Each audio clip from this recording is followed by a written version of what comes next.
flips the conversation. He goes, I've noticed a little thing between you and Brett. What? Nothing.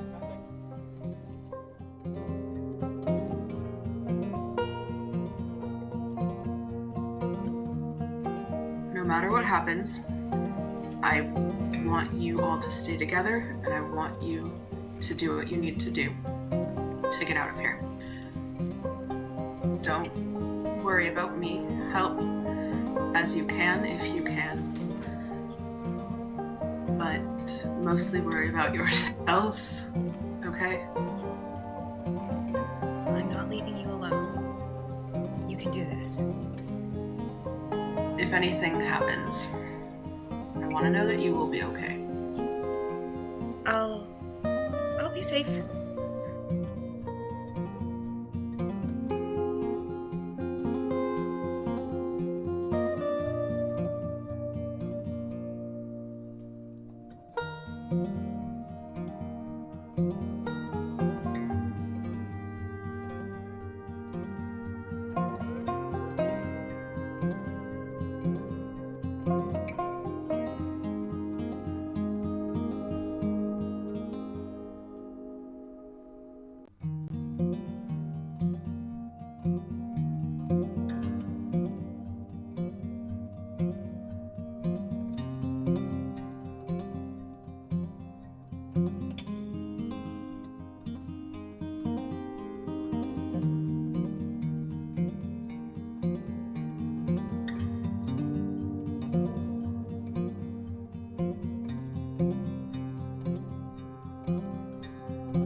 Actually, he flips the conversation. He goes, I've noticed a little thing between you and Brett. What? Nothing.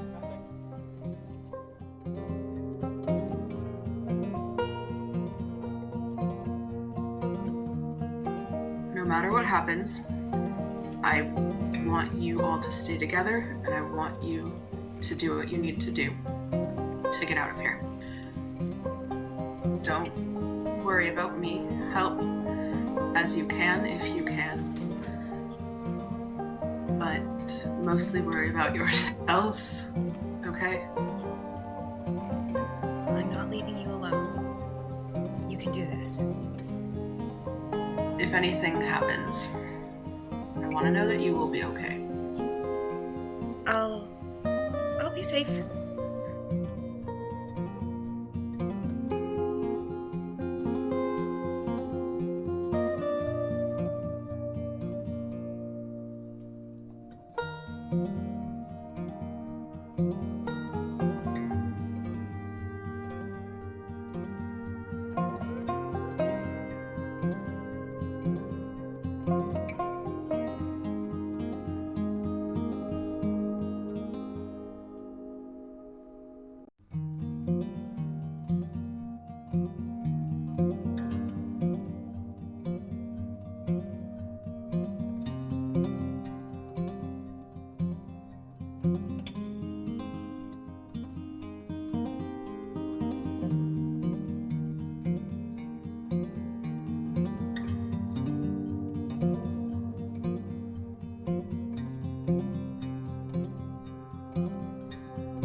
conversation. He goes, I've noticed a little thing between you and Brett.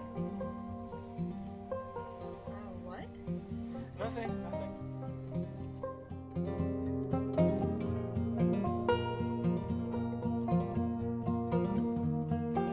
No matter what happens, I want you all to stay together, and I want you to do what you need to do to get out of here. Don't worry about me. Help as you can if you can. But mostly worry about yourselves, okay? I'm not leaving you alone. You can do this. If anything happens, I want to know that you will be okay. I'll be safe.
flips the conversation. He goes, I've noticed a little thing between you and Brett.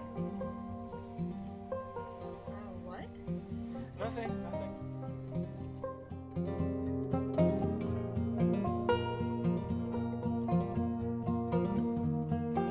No matter what happens, I want you all to stay together, and I want you to do what you need to do to get out of here.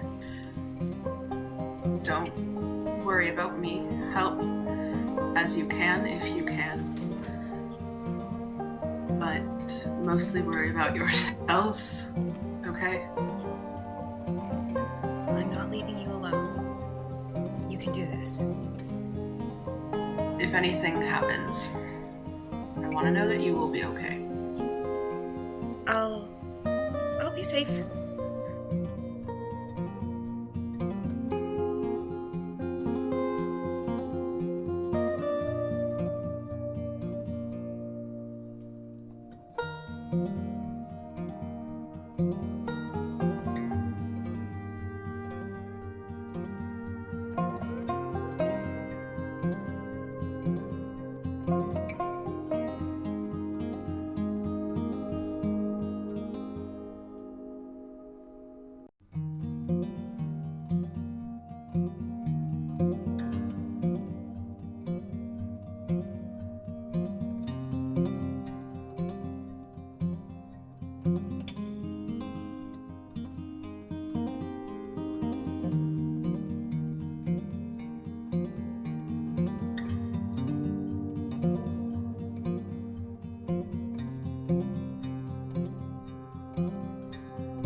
Actually, he flips the conversation. He goes, I've noticed a little thing between you and Brett.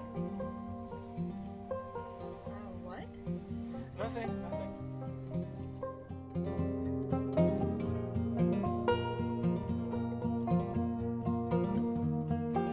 No matter what happens, I want you all to stay together, and I want you to do what you need to do to get out of here.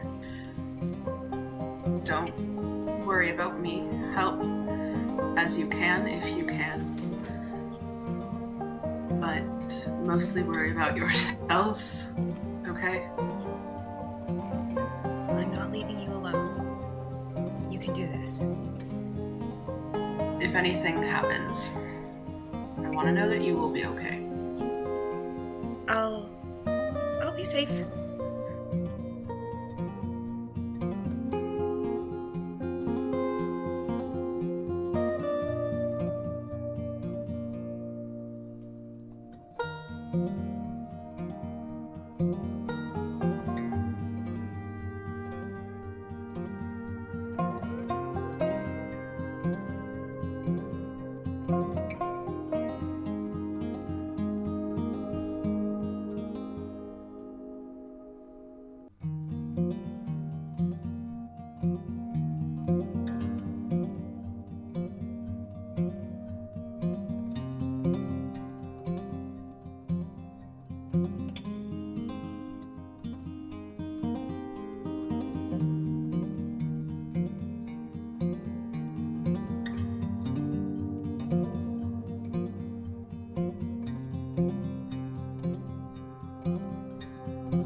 conversation. He goes, I've noticed a little thing between you and Brett.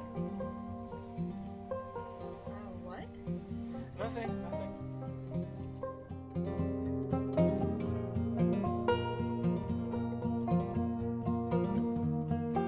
No matter what happens, I want you all to stay together, and I want you to do what you need to do to get out of here. Don't worry about me. Help as you can if you can.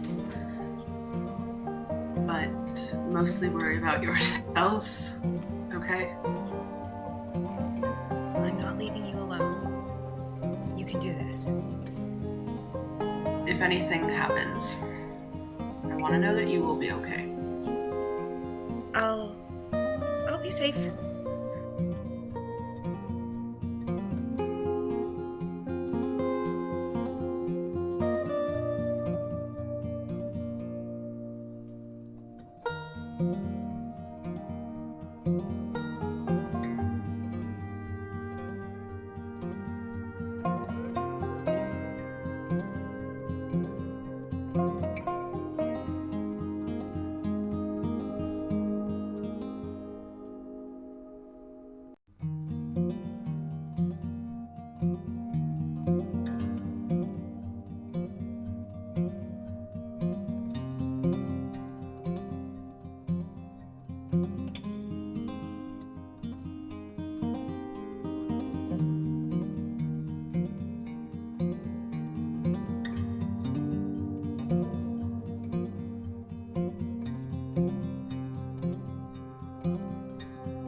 Actually, he flips the conversation. He goes, I've noticed a little thing between you and Brett. What? Nothing.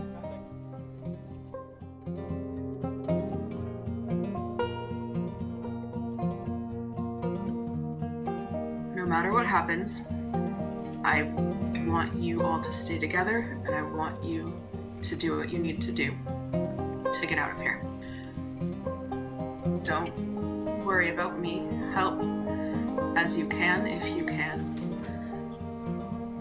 But mostly worry about yourselves, okay? I'm not leaving you alone. You can do this. If anything happens, I want to know that you will be okay. I'll be safe.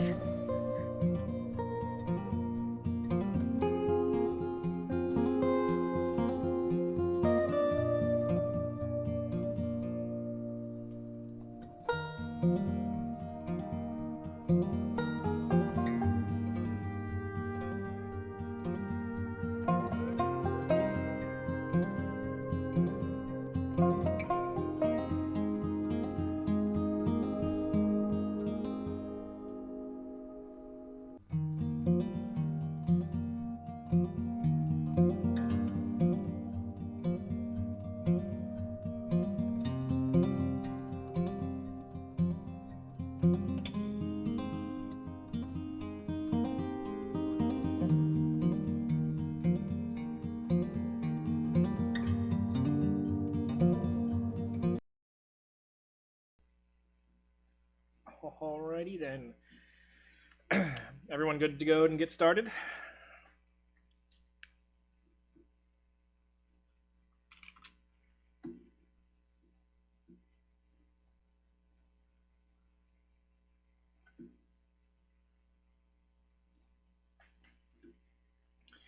Okie dokie.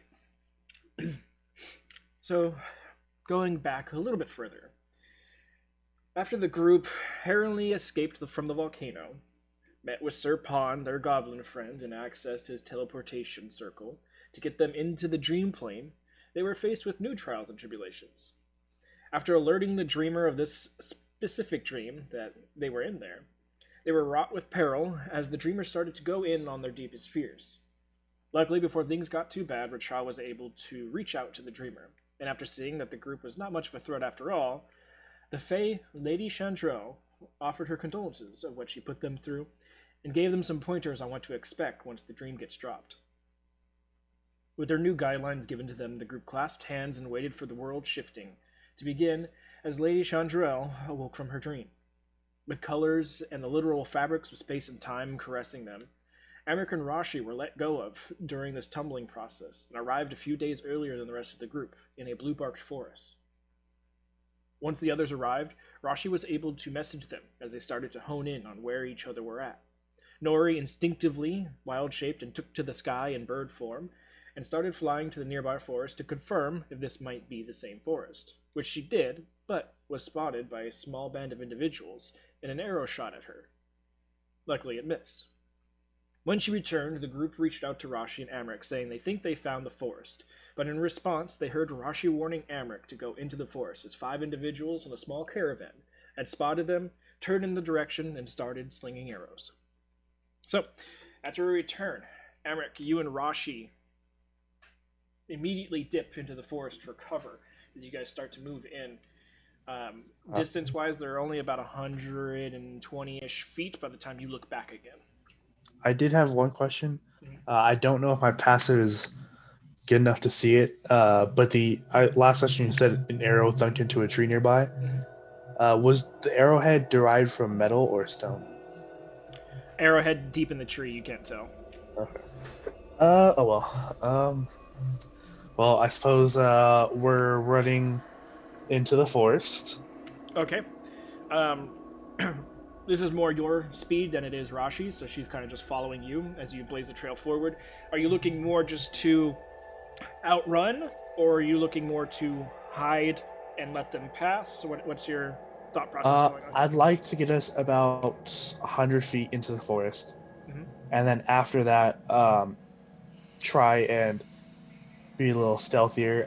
I know that's not Avric's greatest strength, but maybe try and hide our trail a little bit and turn probably left, so we're not getting too far into the forest, just enough to try and lose them. Okay, so what are you trying to do behind yourselves to hide your trail?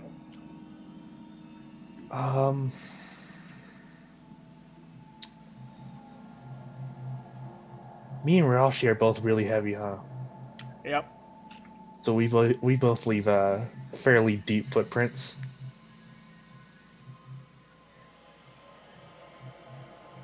You know what? That sounds like a lost cause.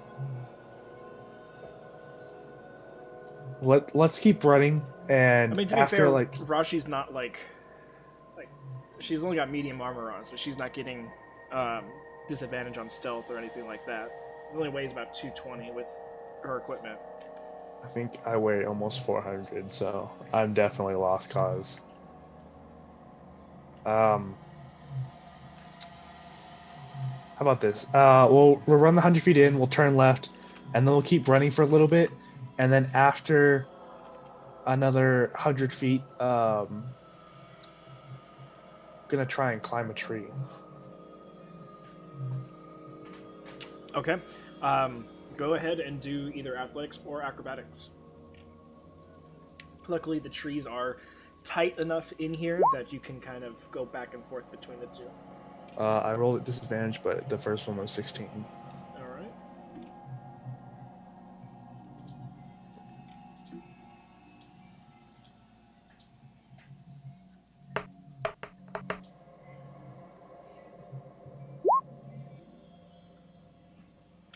as you start to pulling yourself up this tree, you look over and you just see Rashi just like in full, uninterrupted, scared Rashi just power climbs her way past you up the tree. Just like a squirrel. Pretty much. She stops about 30 feet higher, just looks down at you as you're still making your way up. Alright, so about 50 feet up is when you get to the first real branches. You want to continue going up, or you just want to kind of wait there? The branches are decently thick. I mean, the trunk of the tree that you guys are currently on is roughly about 15 to 20 feet across. And so these first sets of branches are good, like, 4-foot diameter branches. Amherst's gonna try and go to 75, and he's gonna sit there just to see if they're still trying to chase us. Okay, go ahead and make a perception check. Good at that. I gave Rashid my goggles. Perception. 12. Okay, you make your way up to the next set of trees. Easier to do now that there are branches to work with.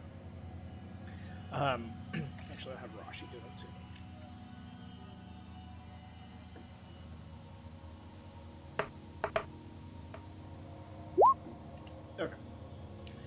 Okay. So as you guys are going up, and as soon as you get to about 75 feet, Rashi kind of like, quiet. As you guys kind of both just pause, and you hear footsteps down underneath you, cracking through different underbrush. You didn't cover your trails whatsoever, so they rolled decently well in their survival check, following your guys' footprints. Get to the tree. Luckily, you moved high enough up to not be immediately noticeable. And they kind of look up and look around, and they see the markings on the tree of where you guys started to go up. You hear some hushed conversation going back and forth between the two. It sounds like only two of them down there. And all of a sudden, you hear cutting up through the tree as arrow after arrow start to get released up in your guys' direction. First one's a miss. Second one is a 16 to hit. Misses me. Okay. Third one is a 21 to hit. That'll hit. Does he have cover? Because that would make a difference for that. These branches are big, but they're not that big. Okay, so you take 4 points of piercing damage. And then I want you to make a Constitution saving throw. The 3 against Rashi. That's 11. That is 19. Even the saves that I'm good at, I just cannot do. Roll a 10. That's a 16, so none of them hit Rashi. Luckily, that's all you needed. You get the arrow, and it catches you like in the lower right calf, and you just hold any sound of pain in, just letting the arrow sit there. After the 6 different arrows go up into the trees, there's a bit of quietness before they talk to each other, and you hear footsteps start to walk away.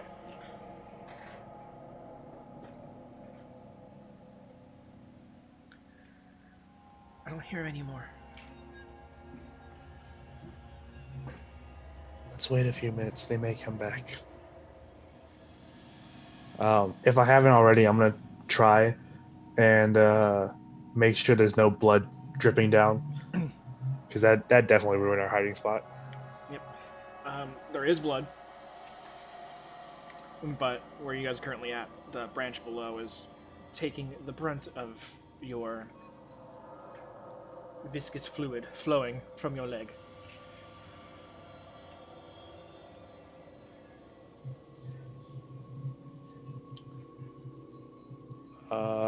Give it like 5 minutes, and then Amric, thank you. That'll, unfortunately, that'll heal the Seal the, wound yeah. around the arrow, but at least it stops the bleeding. After about 5 minutes, Amric will say, "Do you think they're gone?"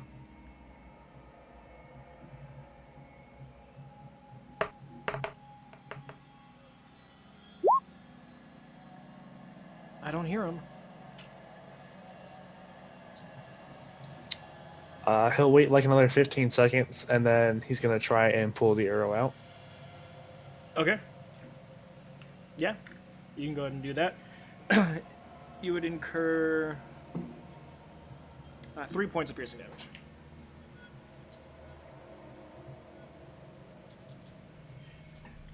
But you telling Rashi about this beforehand, as soon as you do so, she'll be there to stop the bleeding. She might not dump healing into you, but she'll at least help you wrap it.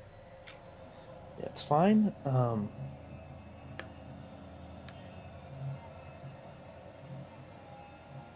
Do you, we should probably move down and try and move away from wherever that group was going. We need to meet up with the others before. Well, yeah, they only said that they saw the same forest as us. We don't know if we're anywhere near them. And you know what? Kind of pissed. They haven't reached back out. Well, Kapoor doesn't seem like the most sensible. I haven't known you guys for that long, but I've gotten that feeling. You're not wrong. In the distance has a bird. Nori laughs for a reason she doesn't know why. Warren gets his burning feeling in his ears, just like, there's some shit going on out there. To be fair, the last thing he heard was, "Oh shit, hide." So probably doesn't want to make Rashi talk. Let's try climbing down, and then we'll keep moving forward. And then I'd say we don't want to get lost in the forest. Let's move back towards the edge. Would Kaporin have told us that? Would you have told us what you heard from Rashi, or are you just like silent? I'm sure he did.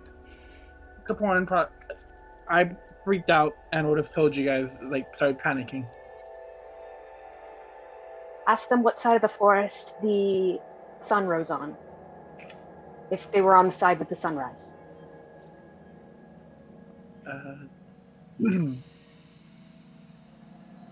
Sorry, just trying to get some more things in order here. Spell list. But if you don't have enough spells, I can just try and fly over there and hope for the best. Oh no, I have another. Well, yeah, I have a third level. I have one more third level.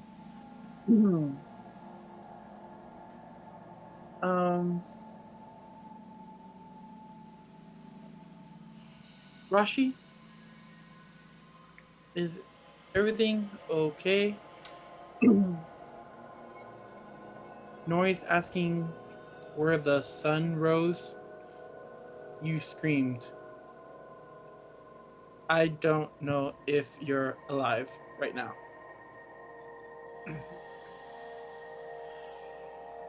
Love, Kaporin.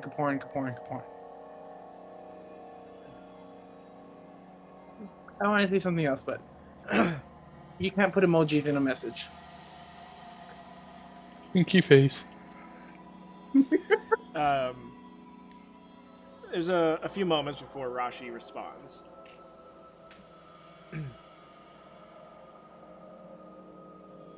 Trying to channel my inner Rashi for this one. No, I'm dead. She just holds it for a moment. Yes, we're fine. I think we lost them. Some people shooting arrows at us. I don't know where the sun came from. And we had to run into forest to hide.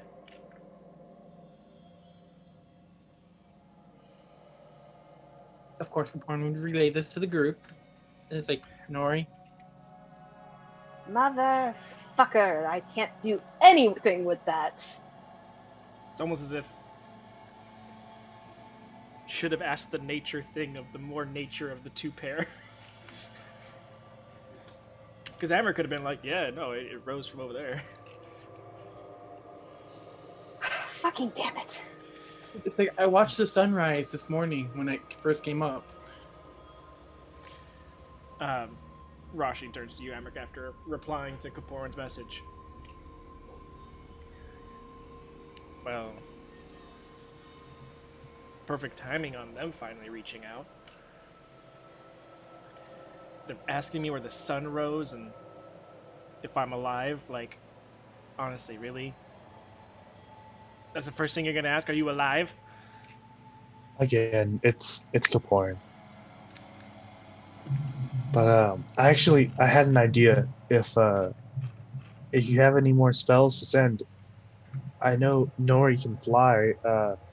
If we just go to the top of the canopy, maybe she could fly around until she sees us up there. It might take a while. I know the forest is really big, but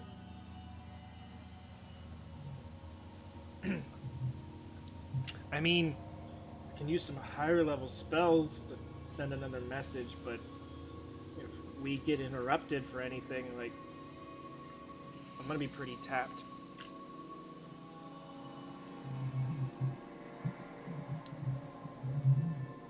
And then I'm gonna need to sleep again.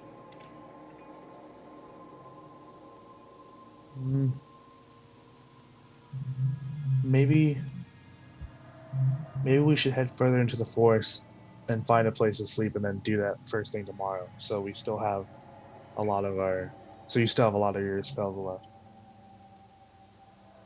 Because I don't see us.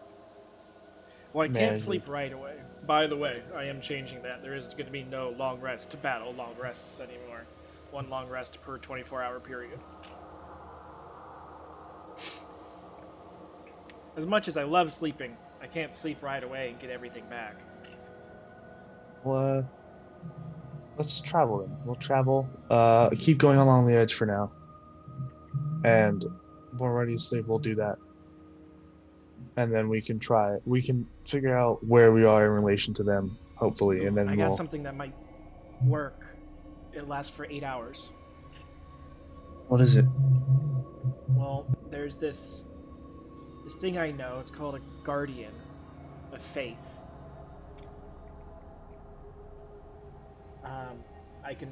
It's decently big, and I can place it somewhere, and it's not super noticeable, but it should probably stand out against all the trees at least. So that way we don't have to sit there at the top of the trees, and we can just have it chilling up there until Nori possibly gets around. And then if anything gets too close, it'll let us know. It's a good idea.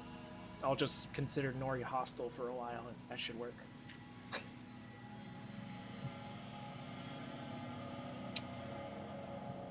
Well, hopefully, if she sees it, she realizes it's from us. But that definitely works better than us just sitting up there. All right, let's start going up then. I need to be at least within 30 feet of it to cast it. So, you guys starting up. She will go ahead and pop her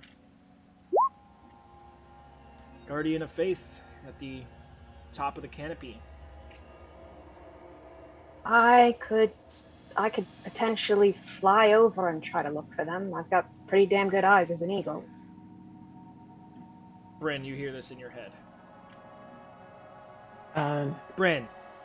That wasn't supposed to be for flirtiness. No, this is Rashi responding to Bryn. I was about to say, like, don't you dare, this is me being businesslike. Bryn, I'm putting something above the trees. If Nori can fly around and see it, don't get too close, but that's where we'll be. It lasts for 8 hours. I'm not using any more spells. I feel like I'm doing pretty good, Rashi. I think so, yeah. Brendan will respond, okay, I'll tell Nori. Stay safe. Hope to find you soon. We'll get there as soon as we can. Amric, Rashi turns to you. I think Kaporin's rubbing off on everybody. Yeah, yeah. Rajah whispers to Bryn, "Goodbye, I love you." We probably shouldn't have left them unsupervised for this long. I think the whole dream place kind of messed with everyone's marbles. Brendan will Hell. respond and tell Nori about the thing and not to fly too close. You should probably hire a counselor after this is all done. That's going to be awfully expensive to counsel everybody. We don't all need it. I think we're fine You need at for least the most 3. part. And one that deals with highly traumatic childhood experiences. Yeah, Nori is not happy that everyone saw that. Nori's going to do a little bow to everyone and then take off and fly towards the trees, but flying about. Do I know the range of a lump? Nori would know approximate. I'll fly like a couple 100 feet in the air. Just try to get out of range of anything. I don't want to be hit and fall to my doom. That would certainly put a damper on my day. I have plans. Well, everyone's got plans. Okay, so going up decently high to where you can still have a good keen eye on everything on top of the trees. You start to fly out. You roughly, because you stayed in your wild shape form, during all that time, about 30 minutes went by. So you have about 3.5 hours left of yours. Go ahead and give me a perception check.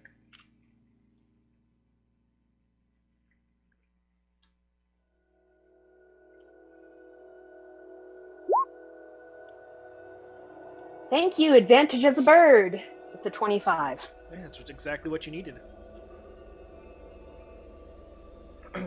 So, as you're flying around, you actually go out over the forest about an hour. This forest, decently large, extends out, and little tendrils of the forest seem to also creep out from the sides of it into the grasslands on either side. But about halfway through your wild shape, you get that notification in your internal clock that says, halfway done. And so you're like, maybe I should start turning back around. And it's as you do, and coming from this different angle with the light hitting just right, you see this slightly spectral, angelic-looking figure standing roughly 15 feet tall on top of the canopies, kind of just floating there ever so effortlessly, kind of up and down about a foot or so, just very incorporeal. You can barely see through, and it's only the light shimmer that comes off as the sun kind of goes through it that you're like, oh, you didn't see it coming the other way because the sun wasn't helping you. But Just goes, that looks threatening. Let's go look for Rashi. it's about, from where your group currently sits, about an hour flight in. So if you were to walk it, about 4 hours worth of walking.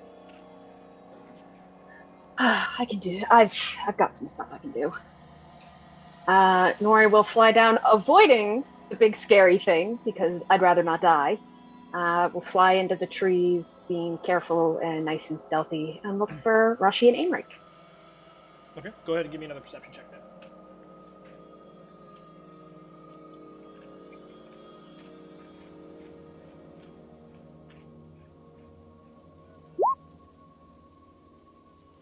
Going into the canopy, finding little holes to where you can actually fit without, hurting yourself. You end up almost immediately as you come through, about 40 feet down from the top of the canopy, you see Amric and Rashi kind of instinctually had already cut themselves into the tree, as they've been doing for the last few days. They're kind of just all nestled in, just chilling there. as Amric, you see this bird kind of just down in the branch between you and Rashi. Glad you guys are safe, Amric. Glad you could find us, Nori, and I'll be speaking out loud for Rashi's benefit. I'm glad you said Alright. something. I thought we had dinner. Tarashi, excuse me? Hey, it's hungry here, okay? To be fair, the birds around here taste really good. You know what? Sure. If you stab me, I will come out of wild shape. I have, I can cast a spell to get us out of here.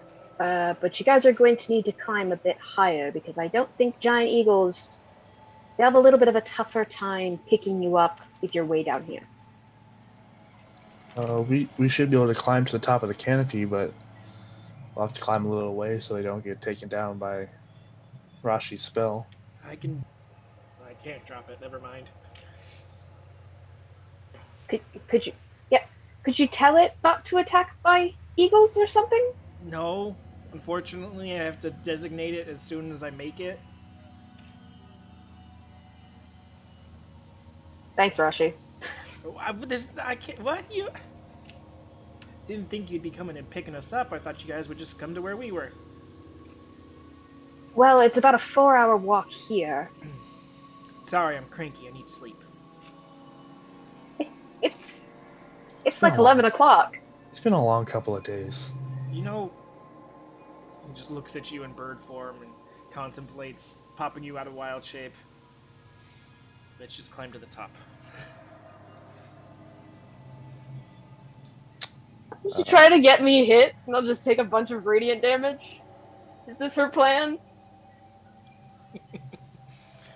She goes with you to another tree to go ahead and get this done.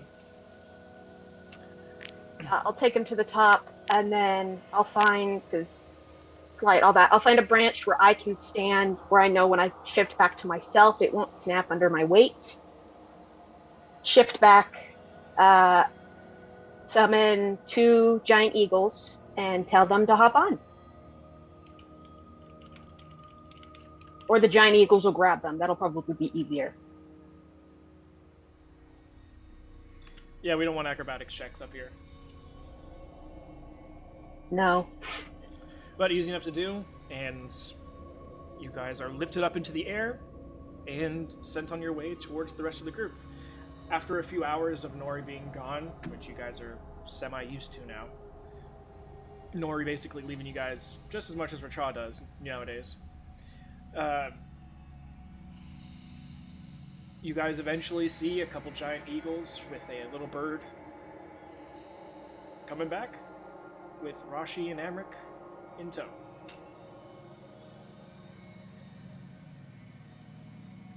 I was gonna play my maraca, but I just realized it's gone.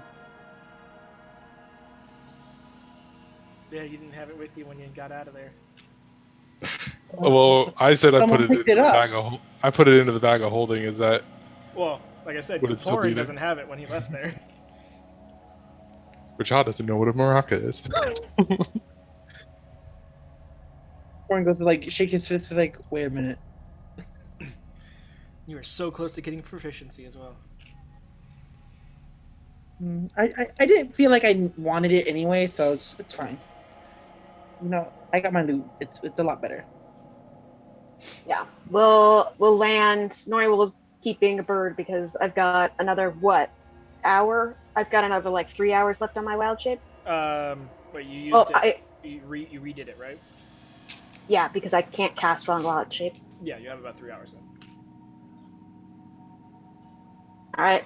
Land, everyone. Yeah, I stay as a bird just in case because we've had people attack us, but we've got Rashi and Amric back. Warren sticks out his arm and is like, here, Nori, you can land on this branch. Hello Nori will there. land on the branch. So have you guys figured out where we're at yet? I see you guys all got older too.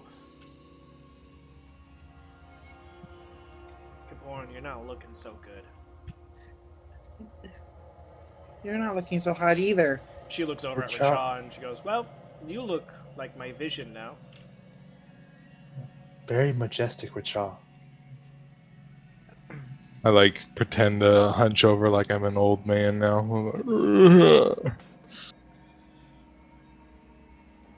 That Inside does look check. good, Richa. Oh, he would have definitely like done the hunch after you guys had already been there for a bit. Like, Yeah, oh, shit. they're watching me and I'm like, oh god.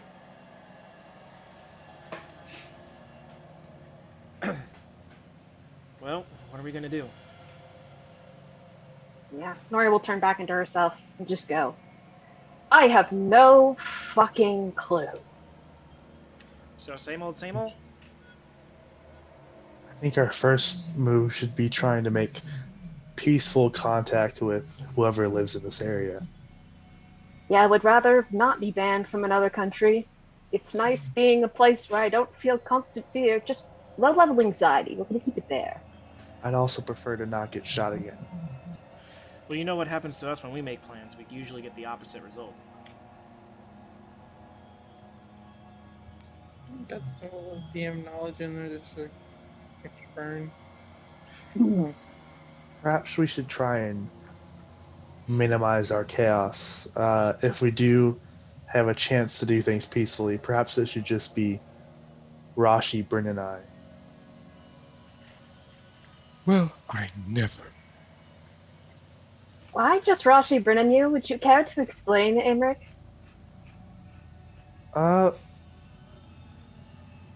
Kaporin seems to cause chaos, and no offense, Rachel, but unless there are Kenkus around here, there might be some misunderstandings. And then, Nori, you are the one banned from everywhere. I never. I know, but I'm not banned from here. Or that we know of. Yet. That could be unfair, but I haven't seen why you've been banned from everywhere, so until I know for sure, I'd rather just play it safe. Imric, do you remember the vision you saw? That's why I'm banned. Orange just From feels disheartened. Ardamir. From Ardamir, but unfortunately the man that you saw is now a master magician, and he essentially runs Ardamir.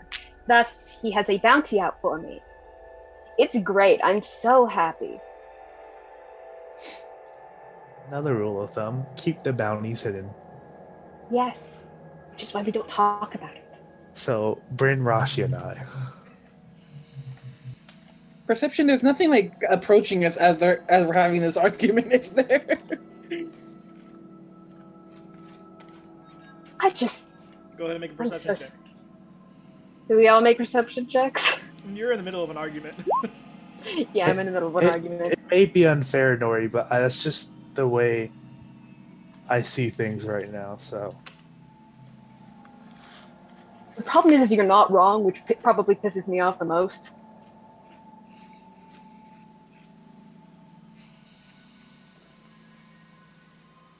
After doing a terrible performance of crying, like he is so disheartened by Amarik's comment, Kaporin sees nothing. I mean, even if we figure out where we are, we don't know how to get back to where we need to be. And do any of us know where here is, even if they tell us a name? Well, there's only one way to find out. Rashi turns And- to you, Corin. You still have your thing to get out of here if we need to? Kaporin digs around in his component. I have one stick left. My worry is that we're essentially rolling the dice with that thing. It could put us anywhere. Anywhere where there's a circle. Can it I mean, we really could try Rachel's dice. then rolling the dice how much we did with the dream realm? And technically, out of character, of course, the got to be somewhere Perrin specifically knows, I would imagine. It's just two areas Just two random anywhere within the circles. world. when he gets that spell, it's like he has a dream vision of the two diagrams that the circles are, so they could be anywhere. Could be anywhere from Gotcha. the realm of unicorns to a lich's lair. Could technically be on different planes and not even work if you tried it. That would be a really shitty part of the spell. Or really clutch if you randomly get sent to the Nine Hells and need to escape. Literally gets put on the door, like the doorstep of the big bad evil guy. Hey guys, I found a way to skip all the levels. If we skip, it's just like in a video game where you just skip straight to the main boss, woefully unprepared. All right, who put in the cheat code? Start select, A, B, left, right, left. You just see Corn like doing this random ass dance. It's just like, Hadouken! He just randomly screams it out in the middle of nowhere. So, we've got Caparin's spell, which could take us anywhere. How long does that take? We don't know where we are. We don't know when we are. one Oh, minute. God. Going to Oh, the wedding. Let's ask the disembodied voices. When Rashi says, "Oh, the wedding," Bryn's just gonna go over and like pat her back a little bit. She's just like Not say anything. She's Just like starting to just like fold it on herself, like early Nori in the campaign. Just fetal positioning slowly. Nori just gets so tired at a point, it's just like, it's not worth it. Because we could either, our options are is that we are in the same time period as our normal bodies, and that we were just sent really far away, so time stuff didn't happen. We're either after we left, or we're before. That one would probably cause the most problems. No, I'm not sure. It's all not great. Later is going to be the worst. At least for me. Yeah, Let's ask the disembodied voices. Which disembodied voice? The only one that I get is Oh. Nori when she speaks in my head. Which consent, by the way. I'm sorry, I'm a bird, I can't talk. don't you do it too, Rashi? When I need to, and we're not gonna die. Would you rather have me left you in the forest? Is that what you want? You said you were gonna eat me! You looked very appetizing. Bryn's makes out me of. She's deeply like, uncomfortable. I'm out of the loop now. I don't know how to respond to this. Well, disembodied voices. Who? Great, now Kaporin's an owl.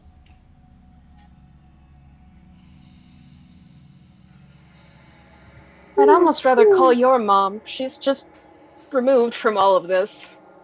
But that's up to you, Corperin. You're in control of the spell.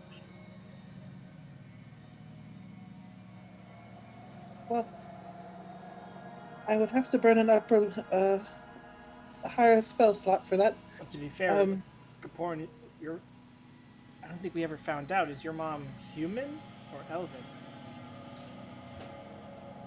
She's a human.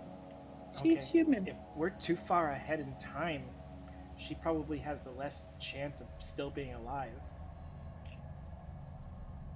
You can always talk to Balar. Rashi, did you really have to do that? Hey, what about my mom? She'll live out. She'll outlive my mom. Not by much. That's why I'm saying you can talk to Balar. He's probably gonna live till he turns to dirt.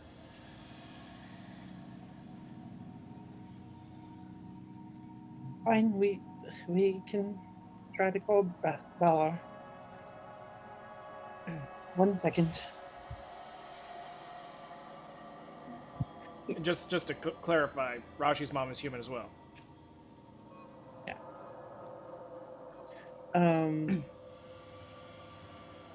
Yes. I mean, if we really want to be crazy, we can talk to Barnabas. Please, no. He might have a way to get us out of here. He's pretty strong in his stupidness, but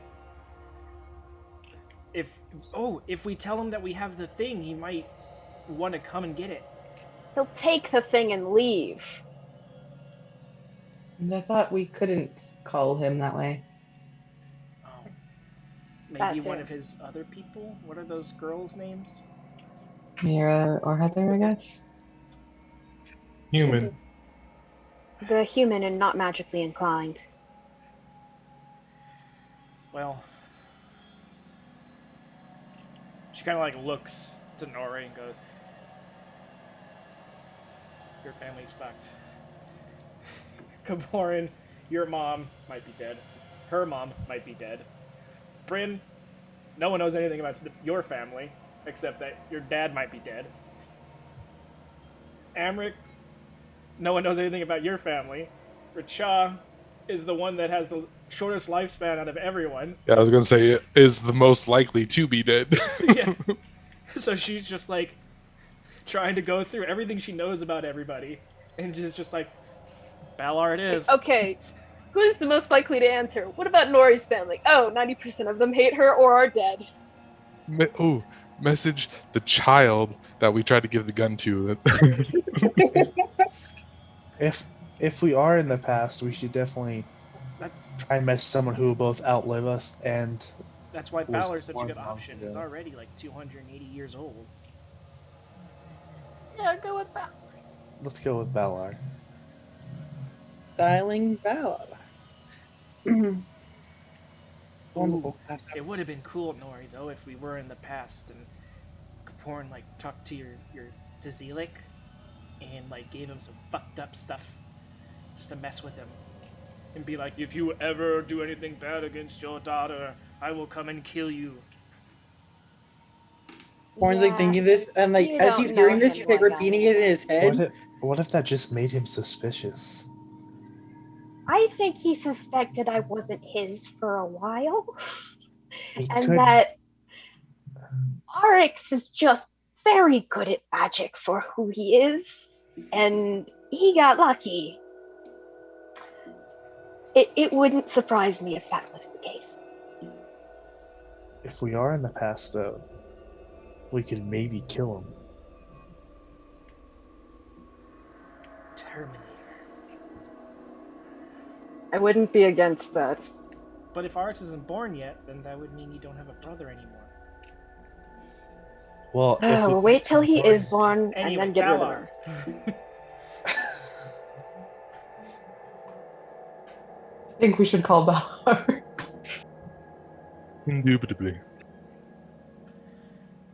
Do you want to run by us what you're gonna say or anything like that before you No. say it? Let's Oh, no, plan I- a message. I have complete confidence that Kaporn, even if it's written out, will mess it up in some degree. But Rashi! still get the majority of the message across. So that's what I'm more interested in. Well, I was gonna say that we don't know where we are.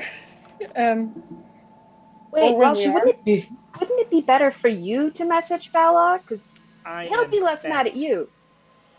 Great. She's all fair- third and fourth levels. To be fair, I don't know if you should lead off with we don't know where we are.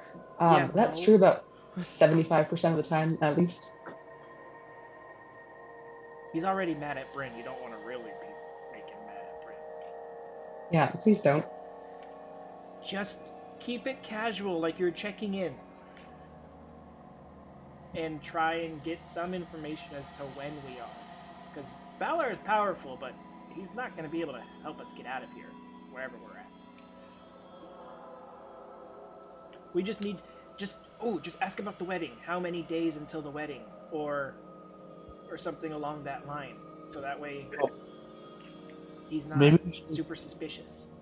Maybe we should keep details out of it, because if we are in the past and we start talking about weddings or Rashi, he's just gonna think we're crazy. Again, that might already be caught. We need some details to figure out when we are, though. When we are. Yeah, but if we just call him and ask him what year it is. I'm pretty sure that's going to be more alarming than anything. Well, and that doesn't give us. Caporn? Are we before where we started? After where we started? Anything? At least if we do the wedding, and he's completely lost, we have a. Well, this is before the wedding was happening, or if it's. Oh, you missed it. Well, Wedding 2?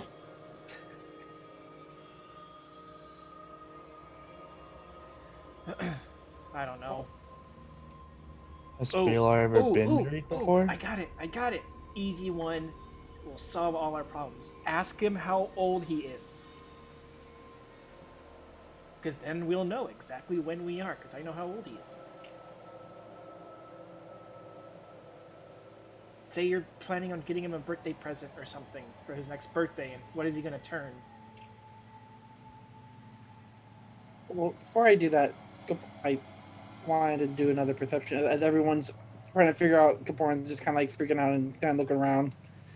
Don't say anything. Char's gonna like jump up and start rubbing his shoulders and go, constantly feel the breeze. Like a fighter, like prepping him. Exactly. Seems clear. All right. I guess we'll do this then. I have about Hey, 45% faith in you. Go for it. 45%. As Caporn finishes up doing this, Hang out. 45%. I know you're going to save first, so we don't accidentally mess something up. He just said he finished casting the spell. Caporn just finishes as Rashi like saying this out to him. He's like, 45%. You realize that the spell has started. Yes. So 3 words down. It's technically 2. It's a hyphenated, so it's 3. Caporn realizes what's going on. It's like, hi, Baylor. It's Caporn. And just FYI, for the sending spells, they know who it is.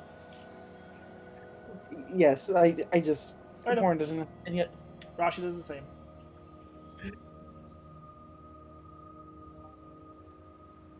wait. Wanted to get you a birthday present. How old are you now? Going to be. Going to be. Love Caporn. Heart. Yes. I think you put too high of a percentage, Rashi. Honestly, that's about as best as I thought I was going to get, so. Caporn's just like, A couple moments go by before you get a response.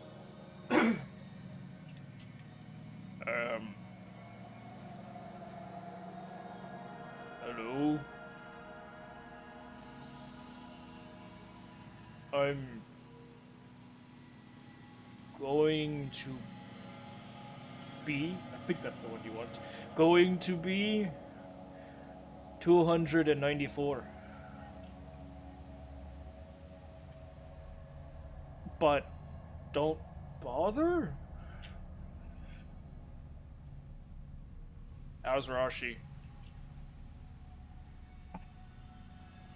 you know the response. Wow. What did he say, Baron? He's 294. How old was he when we left? Alright. It's gonna be 294. Carry the 1. So we gotta use the age that he tells people, not his actual age. He only shaves off 20 years. My mom told me that one. She. I'm doing math, okay? It's not my strong suit. I'm not judging the math part. Oh no. We missed the wedding. By how long? 3 years. Oh. Well, interesting. Wait. Carry the one. 13 years.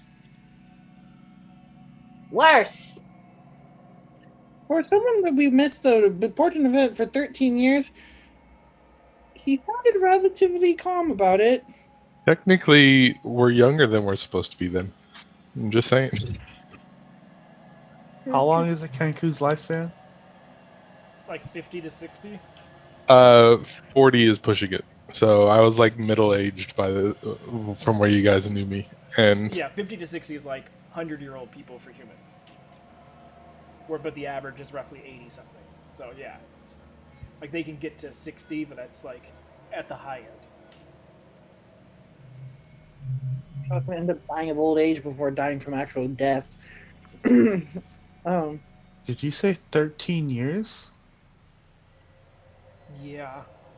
Oh, fuck. Oh man. I gotta go home. Oh crap. My mom's gonna be pissed. he's also waiting for a response. He asked how's Rashi doing. All my problems are the exact same. Yeah, that's more like 3 weeks in Elven time. Oh crap, Bryn. Yeah, Nori looks worriedly at Bryn. Oh, and Barnabas. Oh man. Rashi, you're not helping at all. I'm just vocalizing my inner despair. Rashi, what's the chance that your math is wrong? About 45%. One looks over as like, you just, what? So you're certain your 45% math is wrong? Well, Kaforin, do you have any more spells left? I'm pushing it, but yes, I do. Well, I swear I'm going to march into the forest and ask those people what if- year it is. So help me. If Balar knows that we were gone, then you could just send him a message now and actually ask him how long we were gone.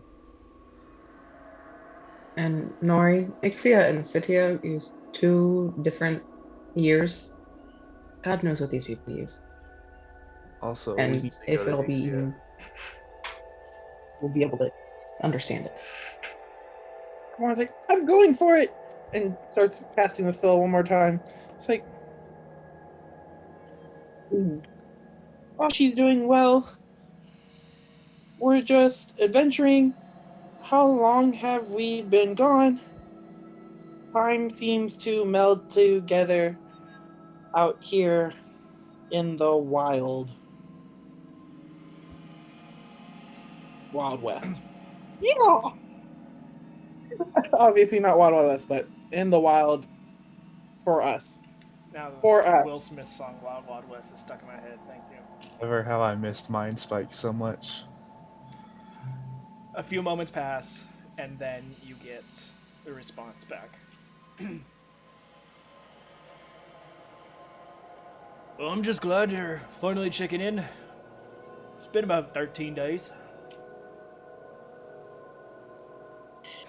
Oh, thank goodness. Was getting kind of worried, but glad you're doing well. Emmerich 13 leans over days, that's and no time. just that's less absolutely time. smacks Rashi. Swing, roll the hit. Nori just nods in approval.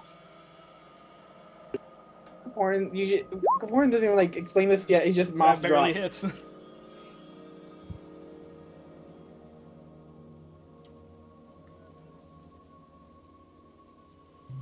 Ow! So help me, I'll Please. smite you.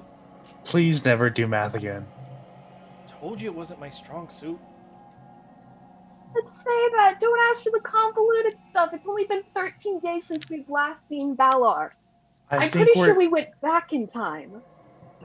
I think we're still fucked for the wedding, but the rest of us are now fucked. What did Kaporin say whether or not that was 13 days from when we last talked to him, or talked to someone down there, or saw him? Because y'all checked in one time after, when everyone was doing, I need to call my mom situation. Either way, it's not bad. In game time, it equates to 9 days since when you guys went into the dream plane till after. Thank you, Val. Much appreciated. I just like fucking with y'all. You That was really very Yeah. rude. It makes it so Just- much more fun when I'm DMPCing somebody. Just, we can't trust Rashi at all. No trustworthiness in that character anymore.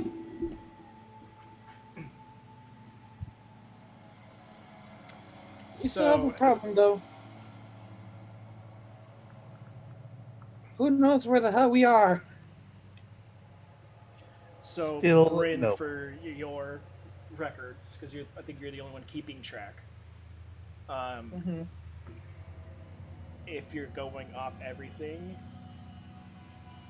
if you have it all correct, which you're keeping track of it, so it's fine. You're going to be. Can I share my screen of the? I'm looking at the one you wedding sent me calendar? forever ago. I don't know. I'll put it in the chat. It's Try's Day, the 37th. I'm not keeping track that way, but okay.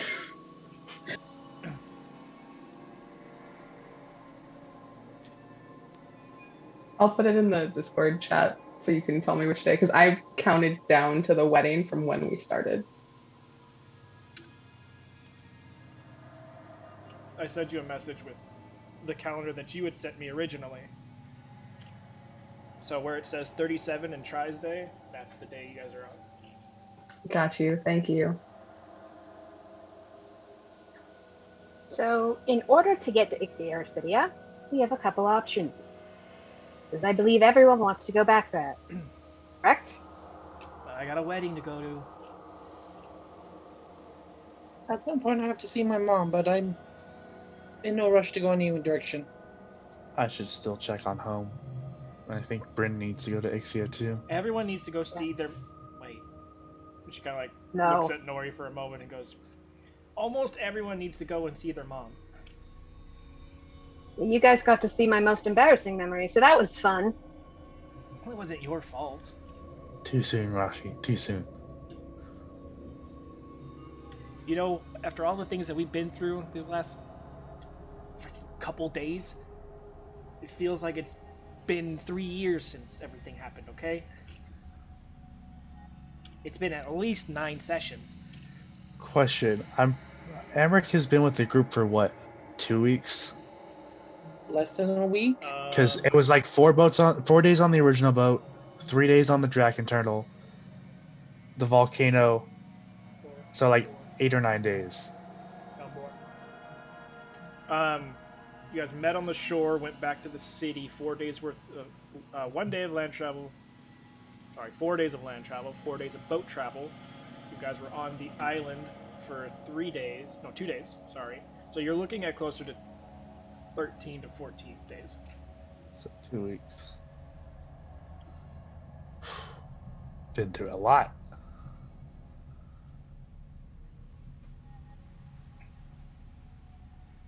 Well, So we aged a lot more than we should have in those few days. Oh, fuck. Okay, everyone pause. So, like 4 sessions ago, I took off my goggles, and I have yet to describe my tattoos. Please do! But thank you for saying that. So, Amric has 3 tattoos on his face. He's got. I'm trying to remember which corners I put him on. He's got 2 like quarter circles around his eyes. I believe they both start on the very bottom, and the tick that would be at the very bottom is like a deep blue, and then they both kind of move outwards, and they'd be just under a quarter of the way filled right now on both eye. and then he's got a tattoo of an eye of like an eye that got punched, like a black eye, right in the middle of his forehead. But before I forget another time, those are his face tattoos.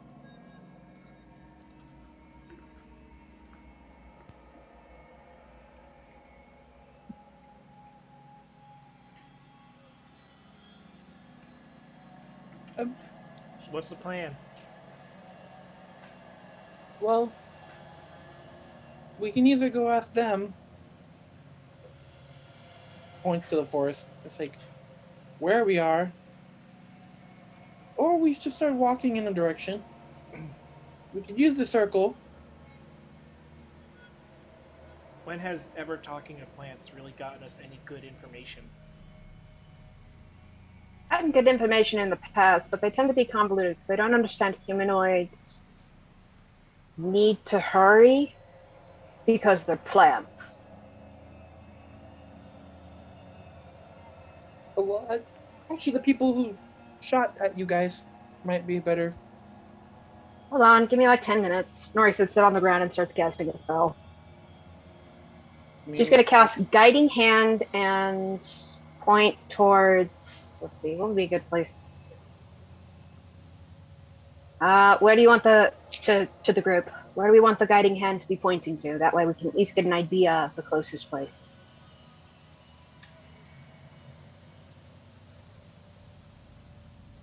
I'm not sure what would. Don't we need to like say a town or something? Yeah, which town should I choose?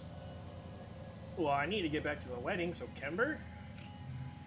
All right, Kember it is. I cast Guiding Hand. I'm going to do it as a ritual so I can save my spells. Okay. You guys watch as Nori starts ritual casting her spell.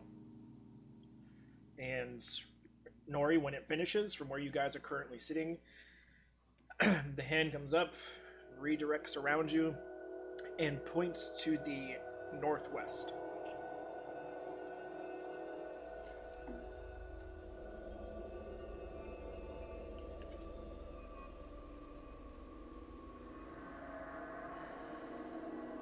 How can we tell how far north versus west or west versus north it is? I think it's only Nori can see it, right? No, it's fully visible to everyone.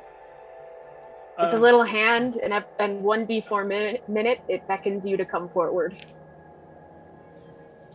Yeah, I mean, besides, because you guys don't know where you're at, so you have no Well, we can use the sun. super high bearing on where exactly north, south, east, and west are. So the majority of you, it just looks like it's pointing in a direction. For Nori, it's slightly more north than west.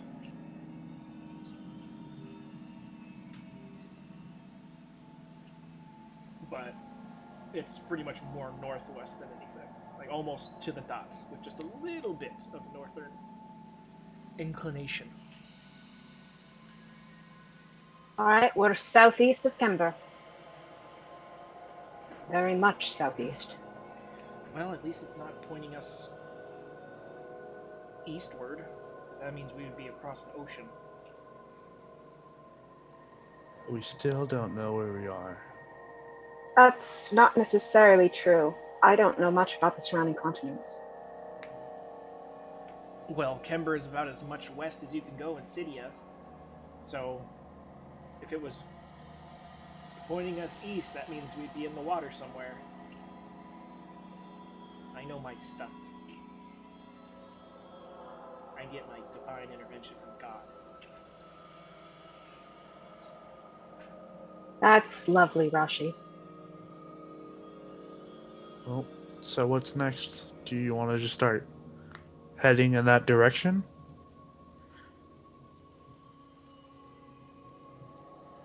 Horns are like packed up and just like standing there, like, aren't we going that way? Nor you would know that in the direction that it's pointing would send you going parallel to the forest.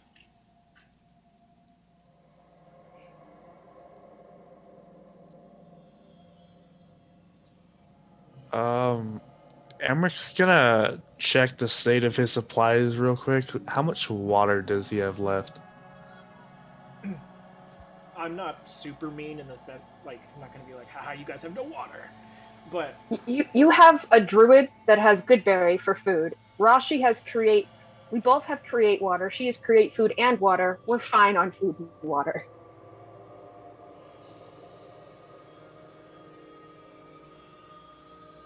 not today, I don't. Oh, I've got good berry, and it's pretty easy to find water. It shouldn't be too hard to do things like this. I can summon up some horses, and we can start to ride. We'll be going parallel to the forest. Silver.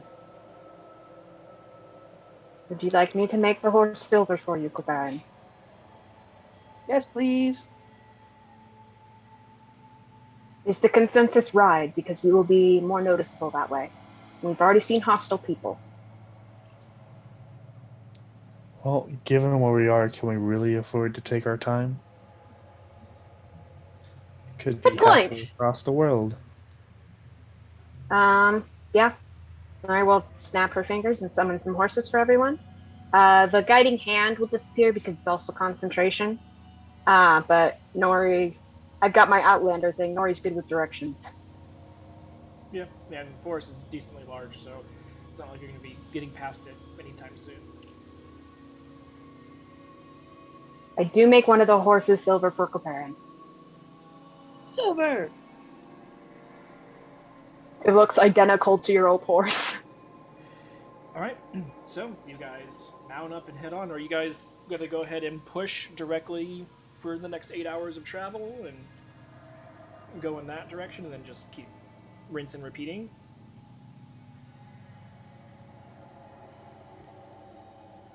Checking spell stuff. Hold on. Y'all discuss.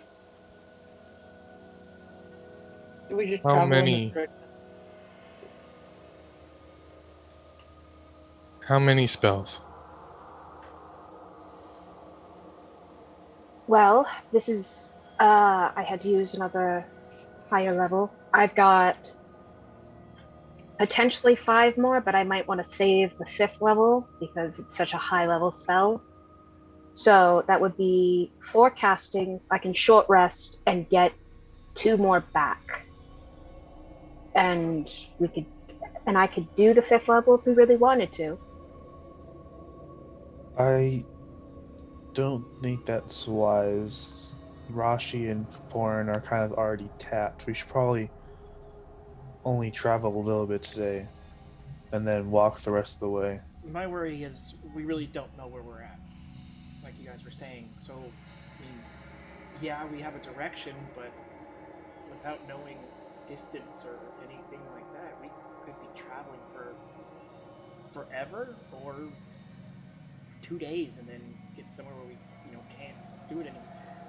We just need to find out where we're at or how far away we need to travel. If we're going to do that, we're going to need to either call someone or find some people. I'm tapped on calling people today. Say we hunker down somewhere safe so I can sleep. And then Shakes his head no and rolls out his map, and he'll point where Kember was on the map and then say, point. And like he'll mimic pointing like her spell points. What do you mean? We're much farther south than the city. Do it. do it. I think he wants you Do to do what? it with another city. Point. No. He shakes his head no. Point. You want us just to go? Point. Do point. You want me to draw where the hand is pointing to? Like, line. He will go and grab her arm and point with her hand. Point. Are you pointing towards the paper or are you pointing towards the direction? Point in the way she was, way we want to go. I can't jump in because I'm playing Rashi right now, and Rashi has no idea what you're trying to say. So, do you actually point towards where the spell is telling you to point? Yeah, I'll point in the direction where it's telling me to point. I'm trying to figure out this Rachel because I'm not sure what he's trying to say to me. Charades, baby. Okay, can I extrapolate a line in from Kember to roughly what that direction is using the sun? He's basically gonna, over the course of this whole thing, ask you to cast a triangulate? spell. Yeah, ask you to cast a spell at another city You're just trying to see the degrees of. and to triangulate our position potentially. Rachel, that is incredibly smart. Yeah, can we say that I didn't cast the horse stuff if we're Yeah. discussing this? Okay, get that back. Yeah, I'll use my warlock slot. I'm gonna cast Guiding Hand again, but just do it as a normal spell. What city? Fire. Yeah, Would let's we do the do Citadel or something Citadel. in Ixia if we know what the Okay. plan is? Citadel it is. Hand comes out. Shaw, you go over and you kind of like stumped for a second as you end up drawing a line directly over the line you just drew. So we're going to be very far. So, yeah, more or less, we're at the base of whatever continent we're on, probably, or very far south. Yeah, it's a little bit more northern, but not a whole lot. You pretty much 3/4 of the line gets drawn over.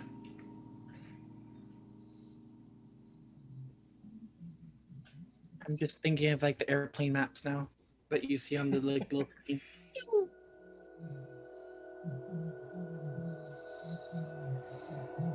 I don't think we're in Cydia anymore. You think? Or if I was tall enough, I'd slap you. Warren like kind of leans down. It's like, You don't need to be slapped, Kaparin. We're done with hitting each other. We're done. I'm tired. You're tired. Yes, I'm tired, Rashi. Welcome to my world. Physically, no. Mentally, yes. All right, I'm done with this. What do we want to do? Are we traveling? Are we going to look for other people? I need answers so I can help. Well, we can travel and keep an eye out. You guys did say that there were people that shot at you. They still might be out there. I guess.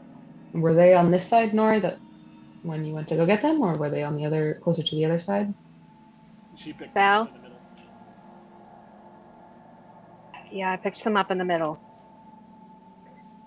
Well, the patrol that me and Rashi saw only had about 5 people in it, plus a caravan. I think you said so. Wagons, I assume horses. 2 agony. So they may not feel as confident to outright attack in this big of a group. So I think might be fine to travel openly and then just keep an eye out. Try and approach people if we see them. Kaporin, what are you doing? It's his chalk. Yes, your chalk is lovely, but I don't know. I mean, we don't know where we are. If we don't use this and we end up somewhere else, it's not much of a difference. Maybe it might even bring us back to the same continent, if that's what happened here. Look, let me tell you my worry here, Kaparin. My worry is that I know 2 places that likely have spell circles. Those places are the Citadel and Ardamir. Do you realize why that worries me, Kaparin? Yes, Nori. Because not only am I in danger, you and Bryn are as well. But like in the dream, Nori, like, your dad already knows where we are. No? Nori points to the necklace. Not the necklace, the band. Much trouble as he's caused me, he's helping me out at the moment. I forgot Racha, your so Racha will point like at your ribs, and go, Yeah, I'm aware of that. And why hasn't he tried to find me before? You didn't show up. You could have died. Well, I guess he would have known, but you stayed away from him. You got too close. And the thing is, I don't remember him telling me not to come back. He erased that. I wouldn't have come back if I knew he fucking threatened me! I'm an Like, idiot, not a fool! Gaporn's like preparing calm emotions just in case Nori goes too far.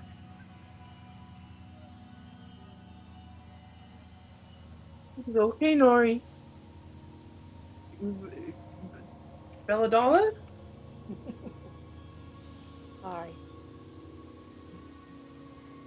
Sorry. Racha just says in Sylvan, filthy creatures. Oh, right, Racha, I forgot.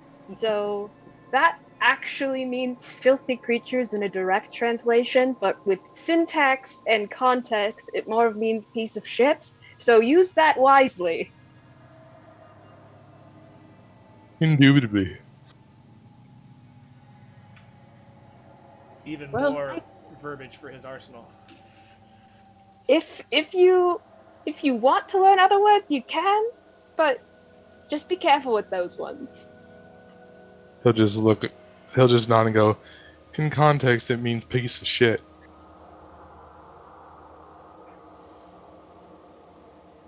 I have no regrets. Nori does, I don't.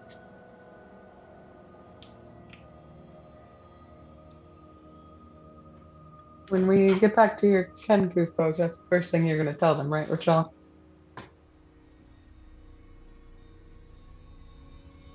He like starts to genuinely think about it.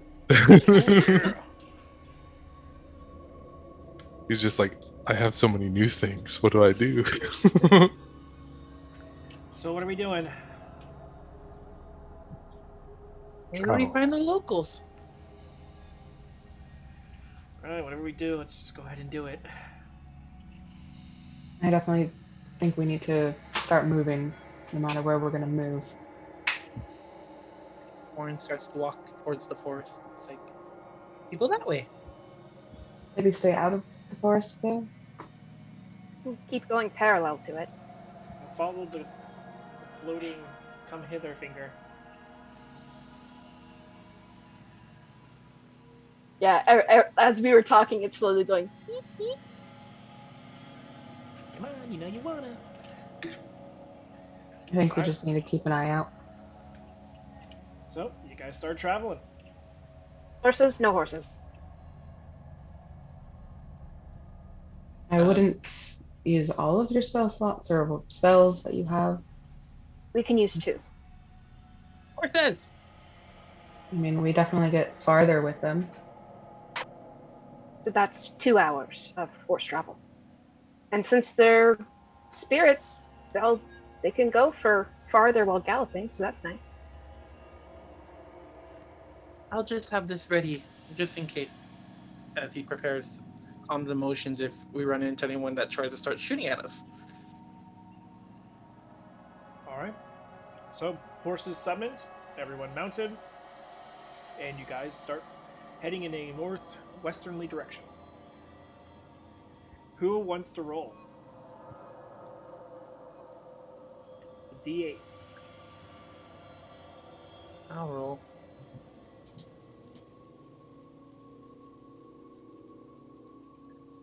Oh, actually, is anyone else feeling lucky? Because the last time I traveled rolled, we ended up in a certain location. I did the time travel roll. This is on you guys. I I'll got do it. it. I'll Oh, go for it. You got it first.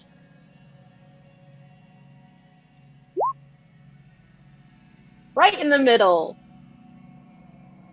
The island appears.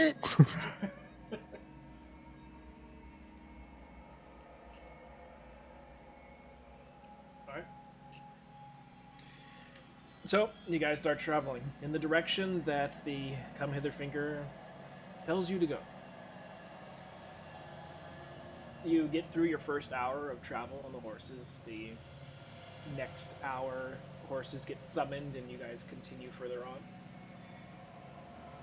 Not too far in, about half an hour or so, you guys get to a decently tall hill. And with this, it gives you a good outlook on the next 30 or so miles in all directions. And you guys see you're not too far off from the coast. Looking around, you see what looks to possibly be some sort of structure built along the coast, but it's probably going to be about a day's worth of horse travel to get there.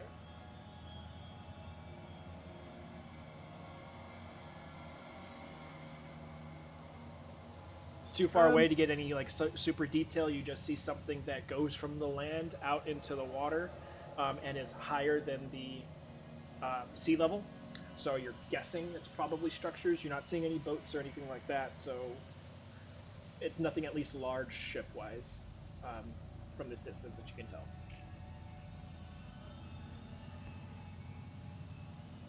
Why don't we go check out that place?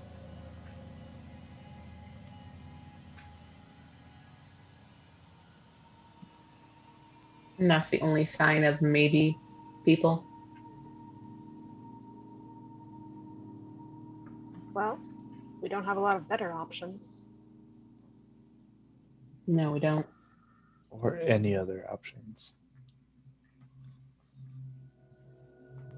But as you guys are on this hill, the forest continues on as far as you can see. Coastline running pretty parallel to the, so it'd be like coast to your left, trees to your right. Beyond that, no other signs of civilization that you've come across or see. There are no roads, not even decently worn down ways of travel. Yeah.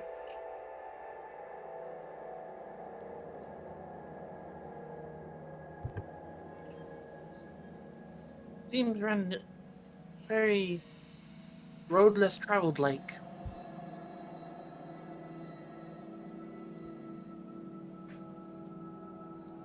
Well, shall we keep going?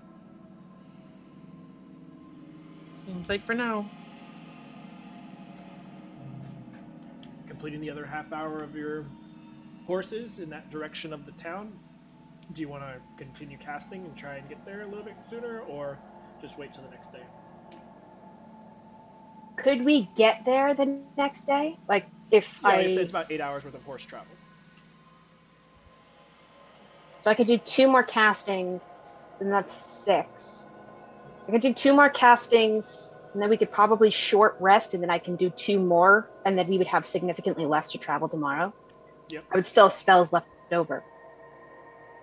You could do that. Does that sound like a plan? I just don't want to roll up without a little extra spells. I have all my 2nd levels, most of my 1st levels. I'll have 1 4th level and a 5th level left. Well, Kapoor, like she said, we're going to be actually getting there tomorrow. Alrighty, She just wants onward to then. get at least halfway there today. And if you're fine with doing that. Yeah, it's been shown that I'm most useful while traveling. These things happen. Alright. I'll have our rolls. So, you guys do so. Mark off the appropriate amount of spells. You guys stop when needed to do the short rest. The only person who would really need to roll any hit dice would be Amric, but He's only down 3 hit points right now, so. But after some time, you get your spells back, recast, move even further. Now you guys are about 4 hours away. You no longer have, once you get down from that large hill, you no longer have visual acuity on the town or whatever it is itself. You just know it's in that general direction, so you're kind of using your guiding hand to be your, like, off track. Like, you could ritually cast it and be like, okay, the guiding hand was pointing in this direction, and I know it's slightly off. So you can kind of do that to figure out where you're going at least. Sounds good. But at the end of the 4 hours away, you guys, the horses dissipate. Sunset is starting to creep in, not threatening you at the moment, but you guys are still in grassy hillscapes and haven't come across anybody.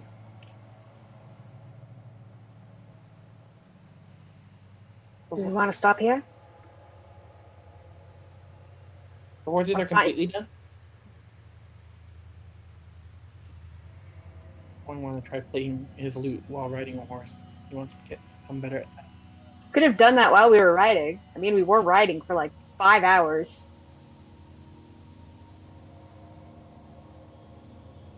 Well, you'll have 4 hours to do it tomorrow. And then...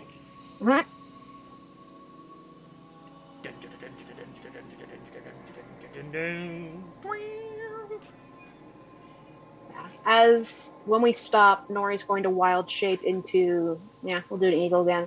Wild shape into an eagle and just fly up so she can get a view of everything. Not everything, but as much as she possibly can. Because eagles can fly to like, 10,000 feet? Not going that high, but just... You see clouds. Yeah. I see just clouds, that's all. Yeah, but going decently high up, the forest is massive. Large, stretches down from northwest to southeast, like astronomically far comparative to whatever you've dealt with. The forest itself is probably double the length of Cydia. So it's big. Beyond that, though, since you are decently high up, you don't catch much in the way of civilizations. You're not seeing any spires of like citadel style creeping up over the horizon in any direction. You catch some decently large birds in off directions, but nothing nearby. Not quite rock level big, but giant eagle size. You see those in different spots throughout the sky, but you don't get close. As far as like any other natural phenomenon or wonders to like kind of give yourself an idea of where you're at, besides the giant forest and the hills that mark the areas around it, there's really nothing. There's coasts. It looks like you're probably on some sort of peninsula, because you can see water on either side of the forest. So either you're on some sort of strait or you're on a peninsula. And then, can I see lights from that thing we saw? Especially if it's starting to get dark from that building we saw by the coast? Oh, no lights. If there's no lights, I don't know. I said sunset's creeping in. It's not like darkness yet. Like you're starting to see the sun get close to the horizon. Yeah, Nori will kind of glide there for a little while. Just kind of wait till the sun sets more. Almost halfway for just some alone time. Just to be alone for a little while. Fuck these guys. As she waits for the sun to set, so if she can see anything there. Okay, go ahead and make a perception check. If a large bird comes up, she'll dip, but that's about it.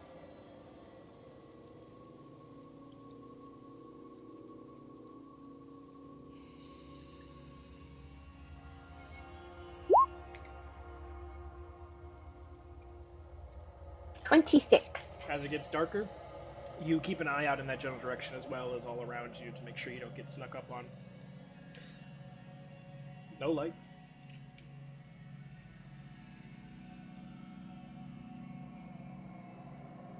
Yeah. Just once it gets dark enough and there's still no lights, Nori will fly down. All right. After a few hours up in the sky, Nori finally returns back to the group. So, I got a good view, and bad, potentially not great thing. There's no lights in that place we saw. So either it could be something completely abandoned, something extremely shady, or something in between. When Nori says got a good view, Kaporin just like jabs at Nori or at Bryn.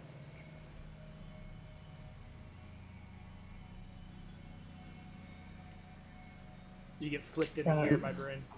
That went on over my head. I don't know what you were talking about at that point. Sorry. You were up there for quite a while. Did you see anything other than that structure? We're on a peninsula or a strait, depending on, and the forest goes on forever. Well, if it was something shady, I don't know what they'd be hiding from.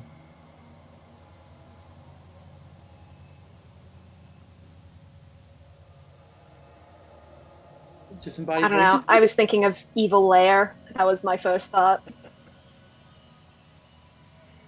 Rashi's sleeping.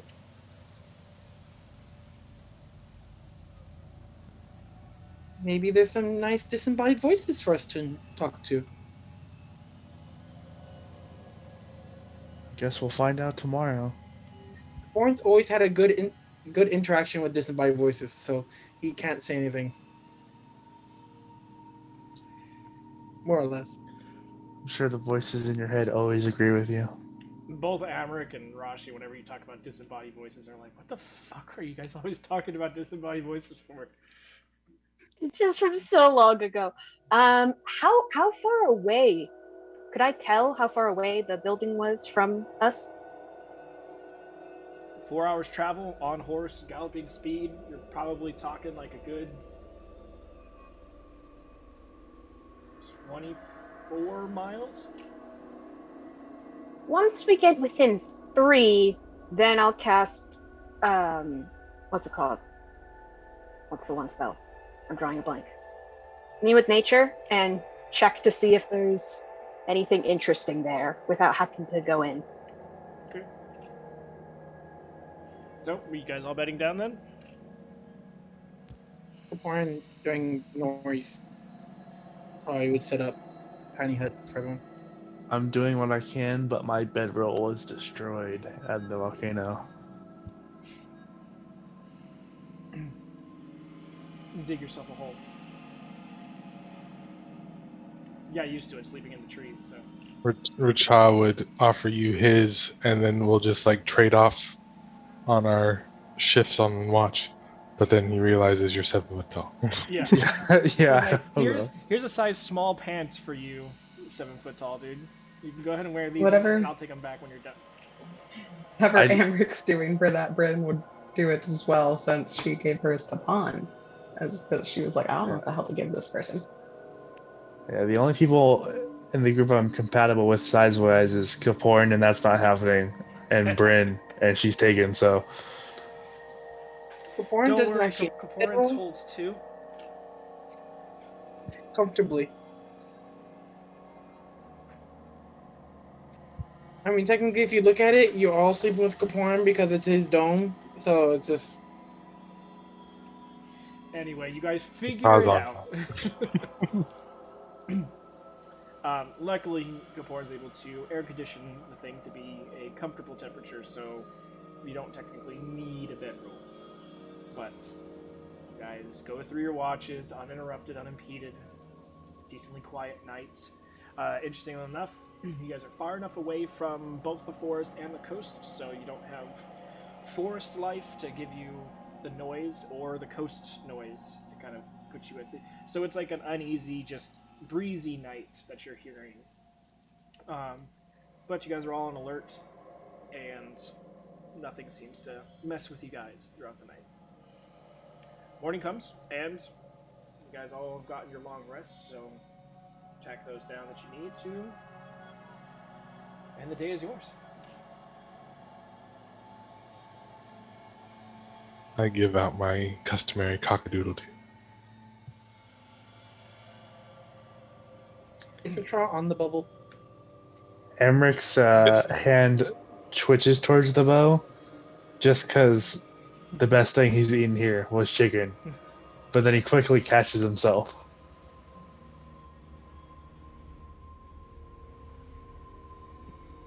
Well, good morning, Mitra. What time is it, morning-wise? Well, you guys went to bed pretty early, so you're talking like 7, 8 a.m. Cool. Shall we have another good day of traveling, Nori? Well, before we travel, Rin would just pull Nori off to the side. Nori, it's. Can you check the flower on my back? It's been a while since we've checked it. Oh, shit. Hold on. She doesn't want to check any of the like runes that are like super hard, just anything that's visible, but mostly the flower. She's like, I'm not about to undress right now, thanks. I mean, if you wanted to, you could have set up your guys' watch schedules to like your watch and her watch would be like next to each other, so you could get a more in-depth look if you wanted to. Okay, that's fine too. I just wasn't sure since it would be dark and such, but I guess you have dark vision, right? You can ask for MJ before I go back to sleep. You can't concentrate while unconscious, unfortunately. They would have him until I fell asleep. Alrighty, go ahead and make a perception check, Nori.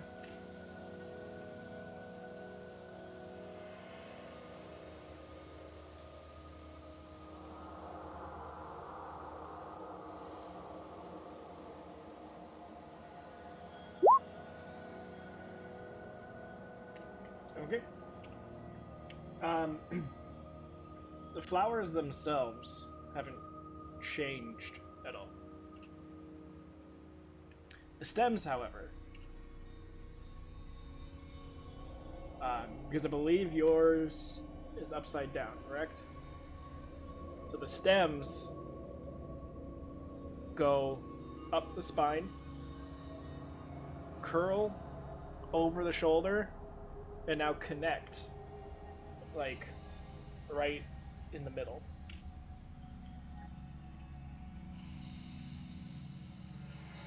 So is it like two stems and one stem from the other side or something? No, so the stems That's what all it's- form like one stem. Like, as they twirl together, they kind of all become one stem. And then that starts to line up your back a little bit, and then it splits into two, and those go around. And then it comes back and forms back into one. So it almost looks like the eye of a needle, where your head is, as it goes around.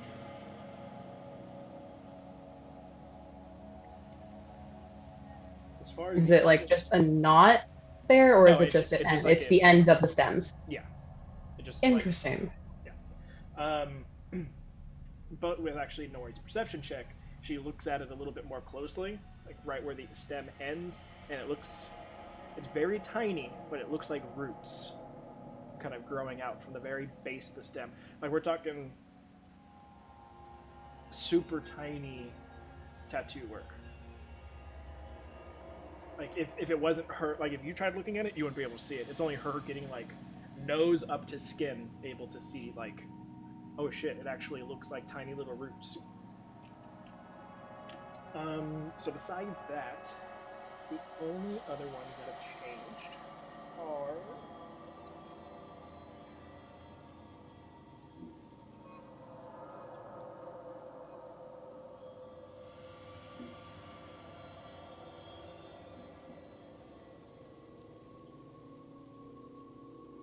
the I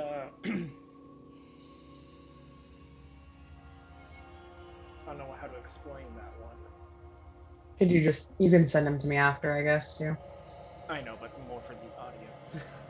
Yeah, I guess. The one that kind of looks like 4 pillars with crisscrossing sections.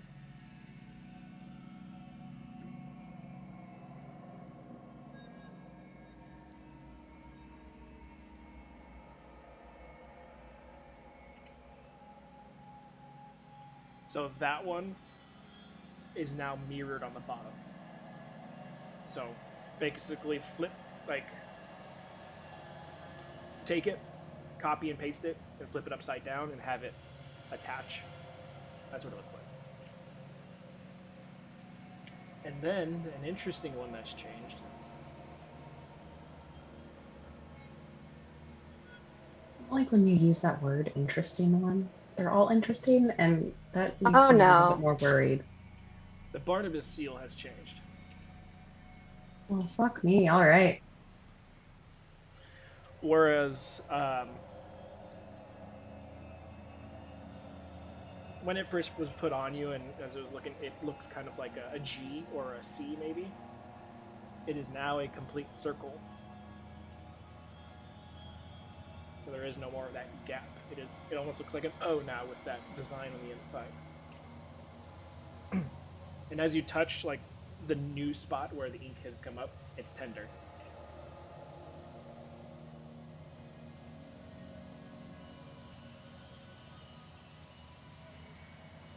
So that one's newer.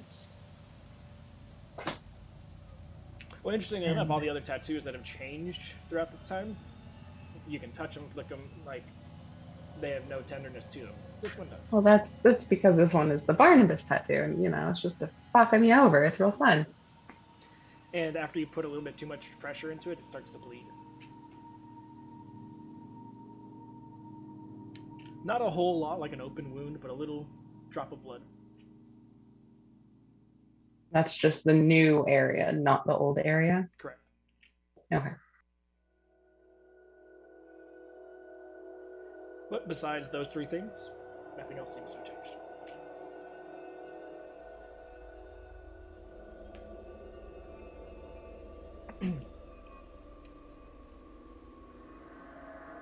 So we would say that during the night, even though you saw this, in the morning when you guys were about to move, you still took her off to the side and be like, is anything changed again?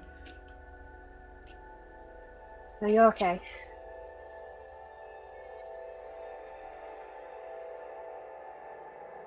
I don't like the one with Barnabas. No, I don't. I don't even want to pretend to guess what this means now that it's closed.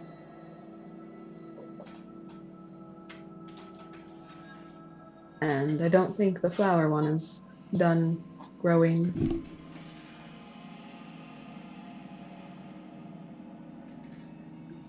I mean, if there's roots, I don't know where it's going next. Went from tiny, like 3 inches, to full foot. Without me noticing Well, you know, it's or the feeling whole, it. you get a tattoo, you get addicted to it. Yeah, but you still have to get them with your consent. Ask for consent first. Yeah, Val. It did. You consented. You just didn't know how much you were consenting to. It's the fine print. There we go. Okay, sure. Yeah, it's like Trentamere. You're not given the fine print, and then you're screwed over.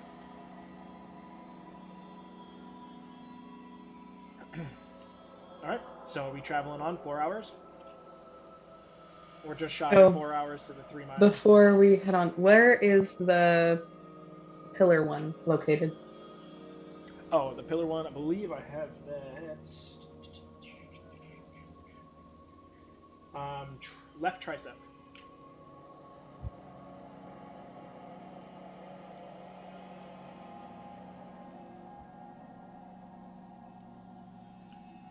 Warren's gonna try to hone his lute playing skills on horseback. Color for that one is blue. When it lights up. All right, so we are heading out towards the place you guys had seen prior, stopping 3 miles out from said place and communing with nature. All right, you guys head on. Getting to roughly the distance that you're thinking at, because you still don't have visual eyes on. The closer and closer you get to this area, the more hilly that it gets. So trying to keep eyes on anything is a bit of a bitch. But when you do get to like the higher ones, you're able to kind of see it for a moment, and then you guys continue on.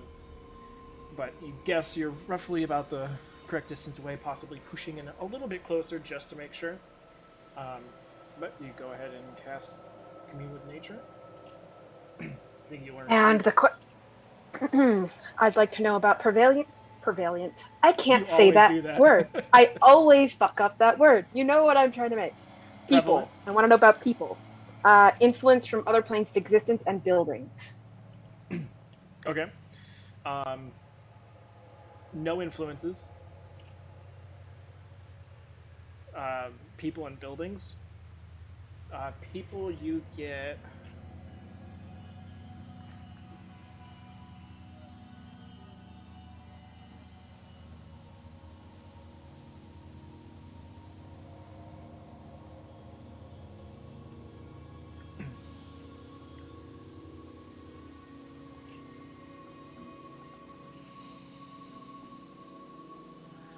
Okay. So for people, you get.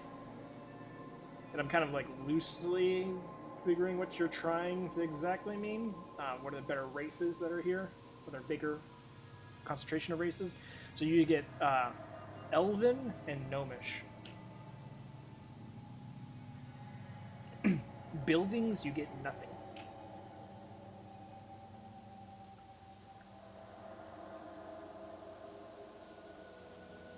Well, I've got some interesting things. There are no buildings. But there are people.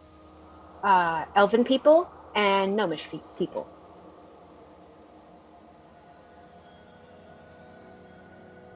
And I'm guessing they're more towards the forest, because if there's no buildings, they're likely nomadic.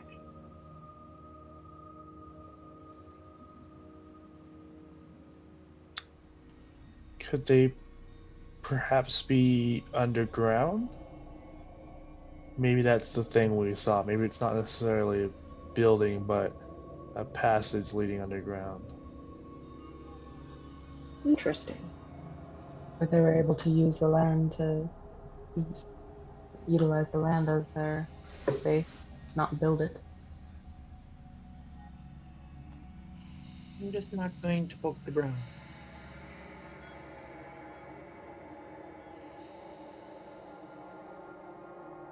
What do we want to do? Well, let's head to the structure. And you said that spell only does 3 miles.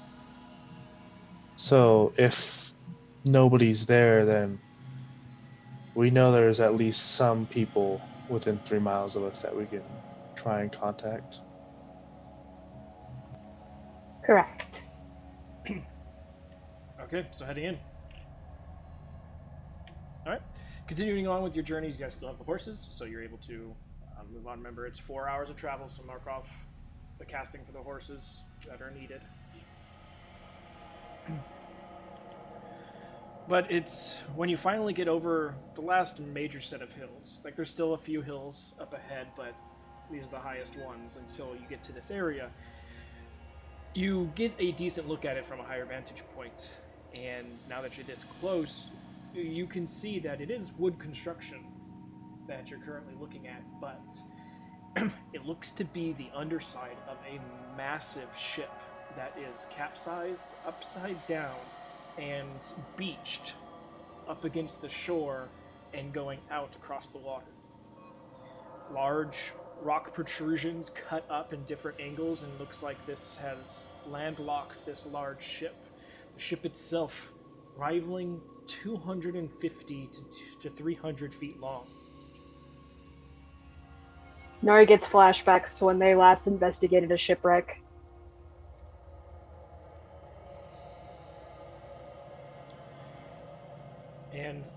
It looks like it's been here for a while. A while, months, years. There is no sea growth on it, no barnacles or anything like that, and you know for barnacles to naturally no longer be on a hole like this, closer to decades.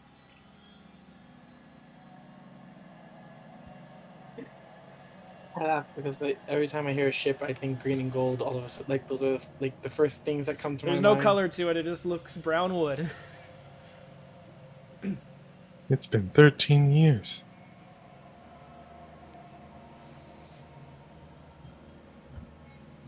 Shall we investigate a little bit? Just Do you think the people we ran into earlier, do you think they're shipwrecked here? interesting. Possibly. They had wagons and such, didn't they? Yeah. Perhaps. Seems more like a home than a shipwreck. Well, because this thing is decades old.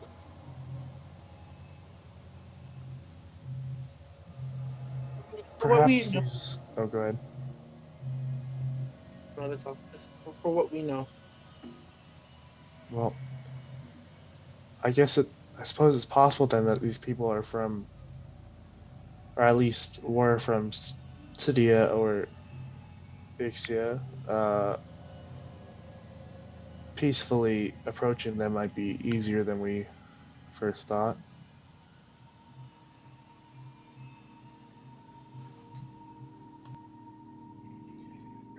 We could try our luck in the forest. There's nothing like on the beat on the coast. I stopped you guys like 600-700 feet away, so if you want to really see anything else, you're gonna have to get closer. Well, I know we don't have the best of luck with shipwrecks, but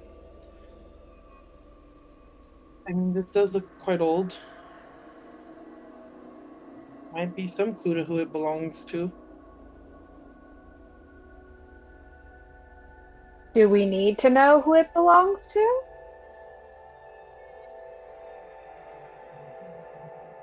I mean, there's no telling if this is actually from the people who you saw, Namek and Rashi. It could just be a coincidence that it's here.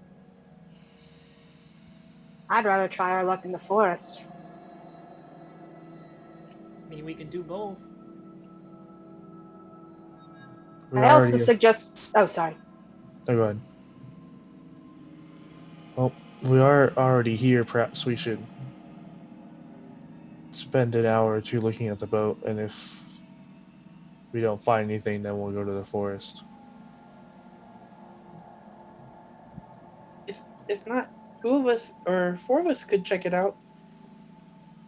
And I'm not going in. I'm sorry, but I'm not.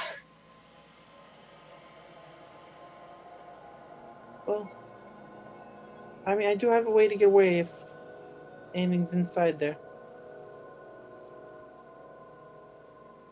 What are we doing? Which way? Kabarn, what are you talking about, though? And like, if I would like to check out the ship, and No, I understand that, but you said you have a way out. He's Are got you a talking dimension about door. your dimension door, right? yes, I can door out like I've done in the past. But you can't do that for everybody. Only one other individual. Luckily, Hold on everyone's a sec. smaller, so he could technically take anybody. No, yeah.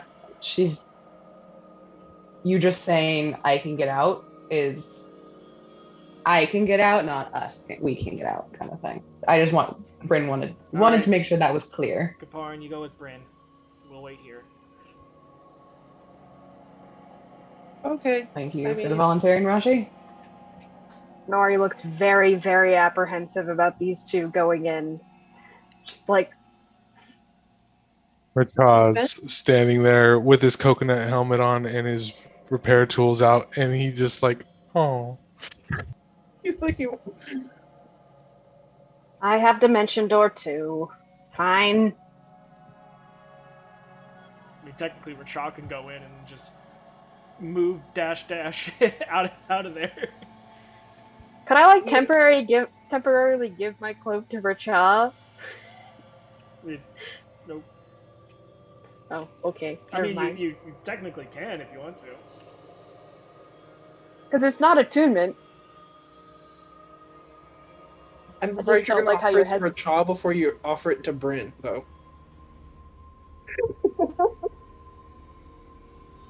Because Rachel was instantly eager to go in, and it made me sad.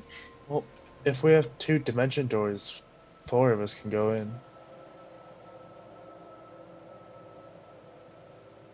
Just the last time we went to a ship, like it just went so south so fast.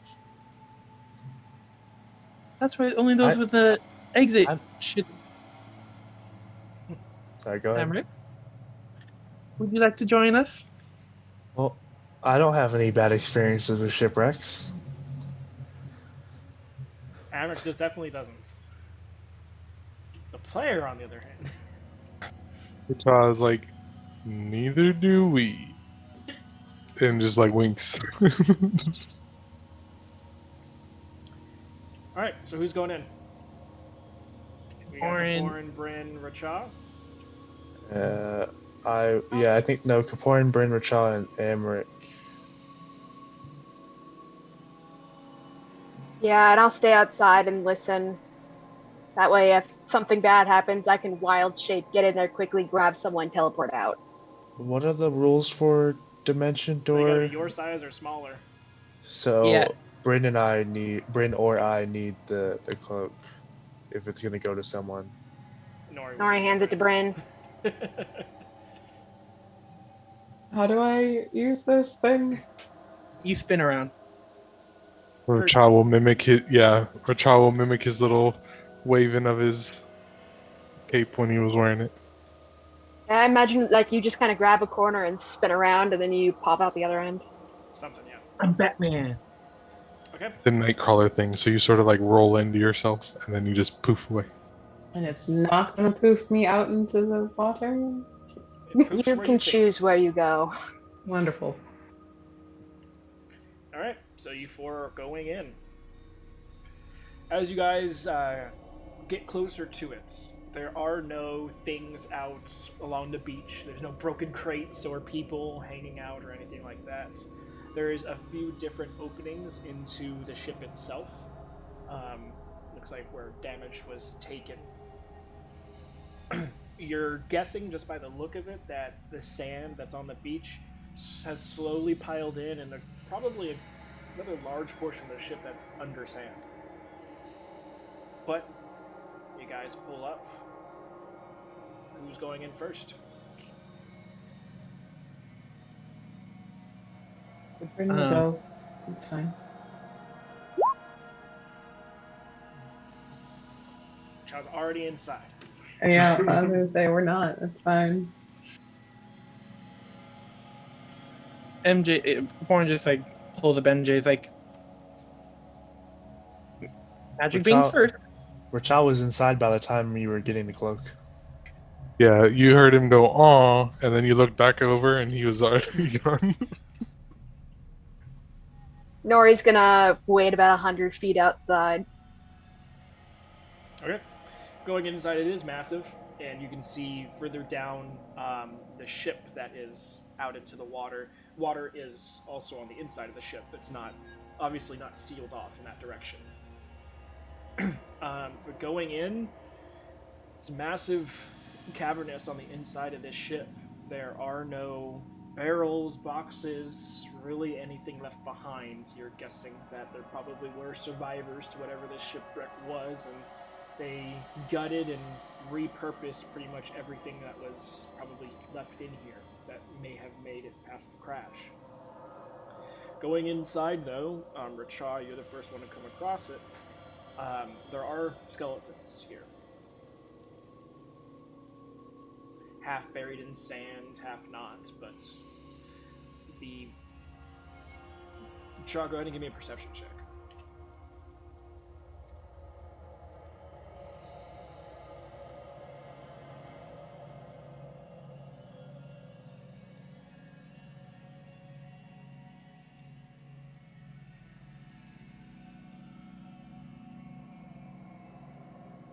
and as you guys are walking in, you see that there has been very heavy degradation from weather onto the ship, especially closer towards the portions that have been cracked and broken into. There's definitely weathering that's happened, and looks like there probably was paint on the outside of the ship at one point, but it's been here for so long and exposed to the elements that there is none. But some portions of the far corners of the inside of the ship, you do see what looks to be like a dark brown stain, as well as like either a black or like a navy blue sort of coloration.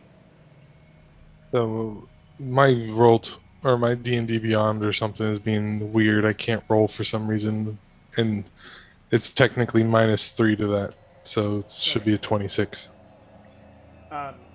One thing that looks interesting to you is that because the ship is upside down from where you guys currently at, up across what would be considered the bottom of the ship, but you see it as the roof of this area. The only thing that's left behind that isn't just wood are these thick metal brackets, probably 12 to 14 inches long and about 5 inches thick, that were probably connected to some sort of chain or pulley system at one point, and they pot mark different spots around the bottom of the hole.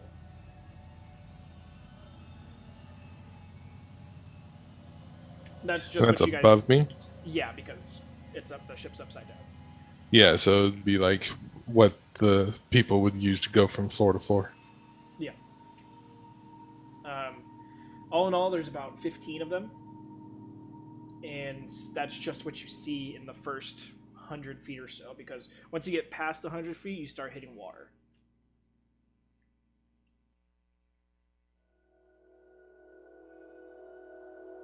But as Rachad's taking all this in, you guys now, with MJ in front, start to walk inside and see Rachad already there, and you guys are like, well, not good. Well, the survivors definitely made use of everything that was in here. Juan wants to investigate the bodies. It's like, is there any features within the skeletons that he's like, oh, this is totally was an elf, or Make a medicine check. medicine check. It's gonna be one weirdly bird-shaped one. Looking at the two bodies that are available, they look to both be gnomish.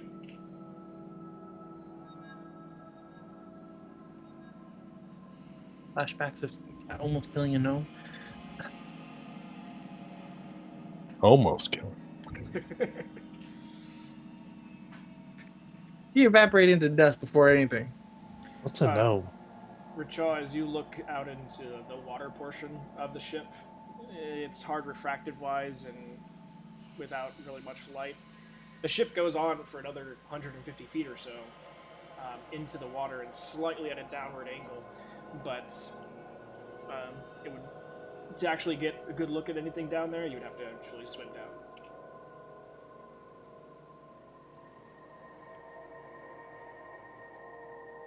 MJ, if you wouldn't mind going further in. I don't know why I'm asking a spell to do this, but Asking the thing in control. hey, I have MJ nod. He's like, yeah, sure. Asks his spell for consent. Doesn't ask Belladonna for consent, shoving her full of food. You know, you gotta learn sometime. Well, What character development? That was way before. Alright. No, he asks everything for consent. Where are you sending MJ?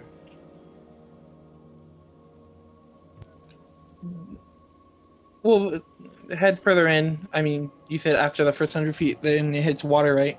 Yeah, you start to go into the water. Sending MJ down in the water is not going to help you see anything. It's just going to start to look like a spotlight shining up at you through the water. It's going to obfuscate pretty much everything that you can look at. Mm-hmm. I kind of want to walk inward and like, if I could, like, stick my head underwater just to take a peek. But if not, if there like could make out any lines or shadows or anything.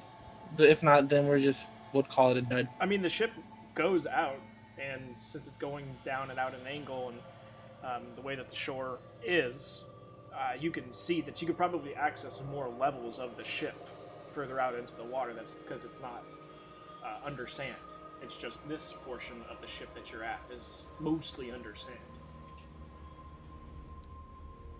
So it's either try to dig through the sand, hopefully in the right spot, to check out more of the ship, which will take hours, or you can try and swim out and see what's available, because though the ship is large, you're not sure how many levels it is, because you can only really have access to one right now. Can I ask, knowing how long Emmerich can breathe, which I know is a long time by himself, or at least underwater, holding his breath, how much of the ship, from what I can tell, do I think I could explore without magical assistance? Without going down there and figuring out how big the ship is, you're not sure. I mean, you know how long you can hold your breath, but if the ship ends up being 3,000 feet big, deep, and wide, then obviously, going through rooms and doors and things will take time. But you have no idea how big the ship actually is. You just know how long it is.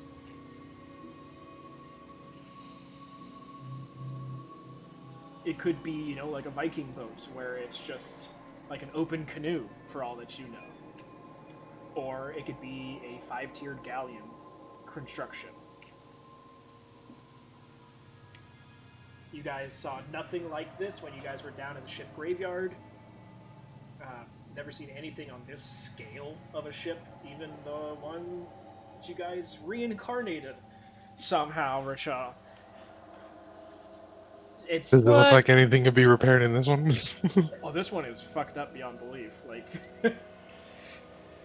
you would need to dig the whole thing out to possibly repair it. It begins to magically float up out of the. It's an Arab ship, actually.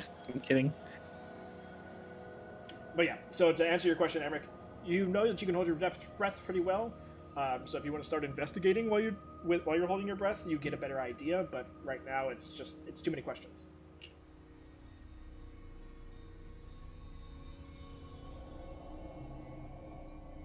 Going underwater sounds like a terrible idea.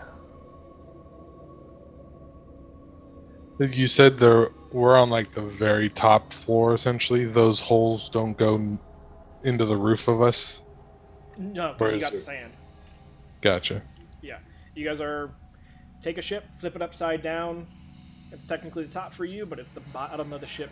Yeah, I'm basically saying like there's those holes that I noticed are going down into the floor. They're not going up above us. Yeah, they're clamps. They're not holes. It looks like chain probably went through it. What the chain was for, you're not sure. The chain has been taken away.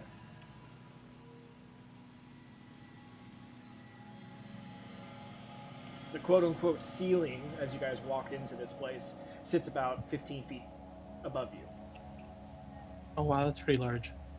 Yeah, I mean, it's a large ship. If you're guessing this is somewhat of a cargo hold, it's got to be pretty big. Nori's gonna creep forward and very cautiously put her head in. Is anyone Immediately within take 30 feet 30 of me? psychic damage. I'm just kidding. Damn it! Just not my day. What was I gonna say? Is anyone within 30 feet of me? I'm sure people are spaced out, roughly. There's only about 100 feet or so of space here that is open and out of the water. Yeah, whoever's closest, Nori's gonna say, I doubt there's going to be anything here, because if it's been here for decades, there are people around. It looks like it's been looted, and if it has, then there's nothing for us here. If it hasn't, it means something is dangerous enough that made people not want to be here.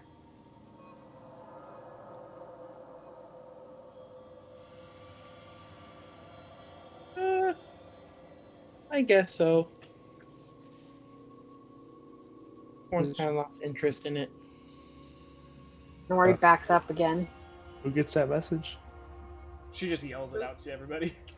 I wanted to do it mentally so that if there was anything inside, it didn't make any noises. All right, So Brand, whoever you got was that. closest. All right. Merry Christmas. Because Brand probably was just chilling, looking at everybody like, nobody fucking die on me. she'll respond. To be fair, when we found that, and she'll point to the thing that the magical box thing. It was hidden, and nobody else found it. But I True. agree. But as Like far I as said, the area that you guys are currently in, you guys have pretty much explored everything unless someone wants to do something else.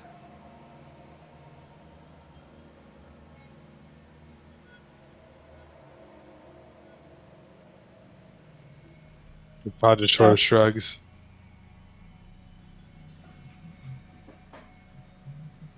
we're like, well, interesting ship.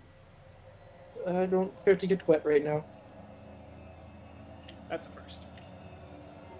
I don't think we should explore it right now, but I do think at some point we might want to explore the underwater portion. Given how big this ship is, there might be something very powerful, maybe even to help us get back. That would be down there. And if we come back, we could maybe dimension door further into it if we know how deep it goes. But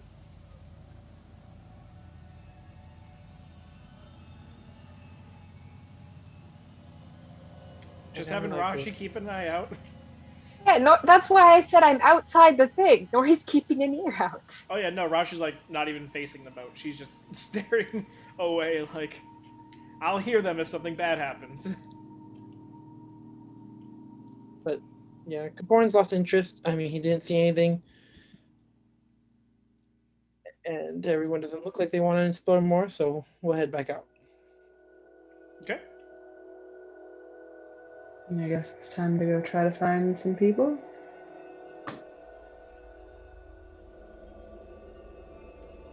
Alright, so how are we doing this? Kaporin puts on a concert. I was just gonna say we can walk into the forest and I can do a little investigate. Well, not maybe investigate. Investigate is bad. Survival. Look for tracks, signs of life, all of that fun stuff. While Kaporin puts on a concert. Or your lovely concert might attract things that we don't want.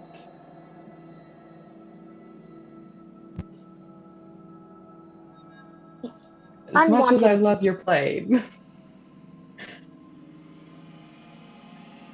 But I'll be over here playing to myself then. Alright, so you guys walking into the forest? It's not like it's right there either. Just FYI, the forest is a good few hours away. Oh, really? Yeah. I said you guys when you were up in the eagle form, you could see coast on either side of the forest. But it's not like it's close. Like there's some distance to it. It's just when you get that high up, you can kind of fucking see everything. So I had a warped perception then. All right. but you can where you guys are currently at, it would take probably about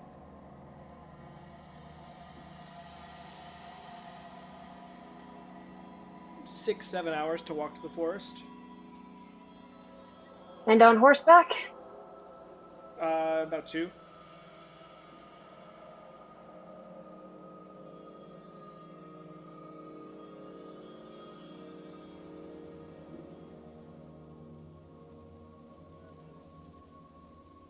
I don't want to make any more decisions, y'all. You gotta help me out here. I mean, might as well ride to the forest. We could ride to the forest, Nori, if you wouldn't mind. Just make it quick and Nori, I mean, before you start wasting your spells, would us contacting anybody help our situation at all? Who would we contact, Rashi? I don't know. You guys were talking about me sending a message yesterday. I just forgot who you wanted to send a message to. I was just tapped. Quick question. With how that spell works, could you send a message to one of the people who were shooting arrows at us? No, I need to be more familiar than just seeing them slightly one. I don't even know what race they were. Oh well, it was worth a shot.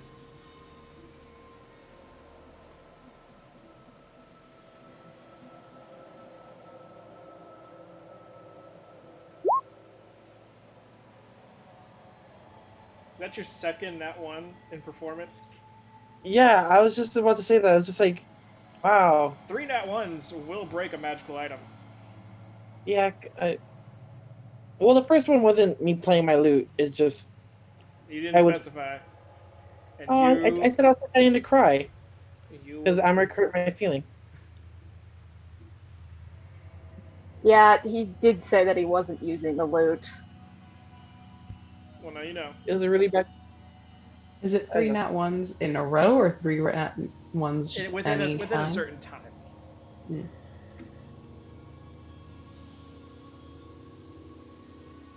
Because even a magical instrument can't help but eventually, like, if it's something like a string or something, eventually break and need to get redone. You gotta remember not to play with the dagger in your hand. It doesn't make a good pick.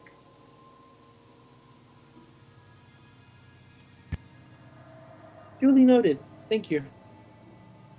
So, into the forest. Into the forest to grandma's house. All right. Nora, are you casting? Or you guys just walking? I'll do one cast because I can't do two. Yeah, no worries. You guys started your day pretty early, so even if you did walk the entirety of there, you'd still have daylight. But 1 hour, cut it down to about 3.5 hours, or sorry, 4.5 hours worth of traveling altogether with the walking and the horses.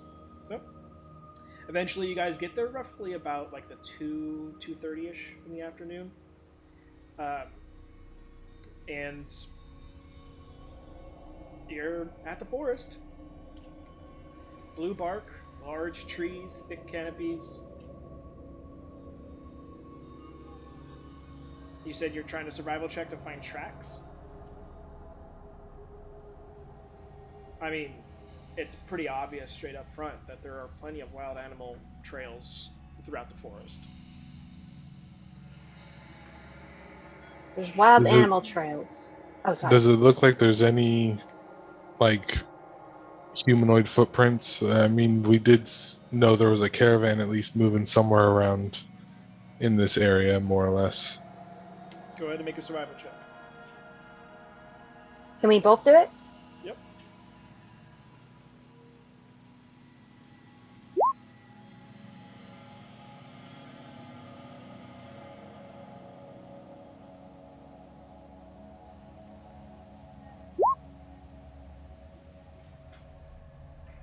Now it's rolling perception. I don't know what's going on with my full 20. Nat ones everywhere tonight. We should start a battle. Um,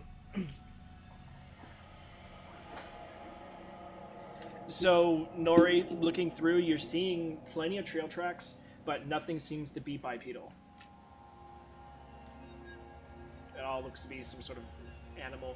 I mean, they're decently large animals, probably bear-esque size, and smaller, and like everywhere in between. You're even seeing some what looks to be probably like large birds, which those are technically bipedal. Not quite ostrich size, but you can almost immediately notice like, oh, this is some sort of wild bird. So there's no humanoid footprints of there's plenty of wildlife. But I'm guessing most people wouldn't make a settlement next to this thing. It could be considered bad luck. I don't know.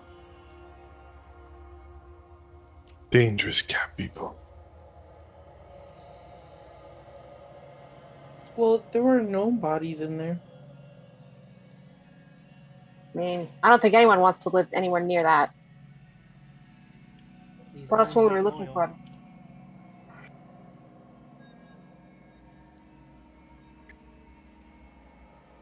Um, I mean, besides just camping out here and seeing if we run into anyone, there's not much we can do. I mean, I could try to contact Skipper or anyone like that to see if maybe they know where we possibly be.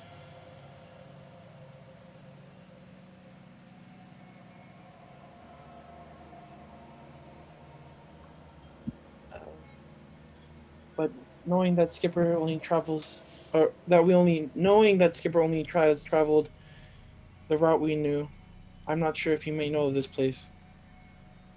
I mean, no one might not know. Any of them might not know about this place. Well, do you guys know anybody who's a big traveler? Kazariak. Who's that? A friend, I think. An acquaintance. He's friends with my brother.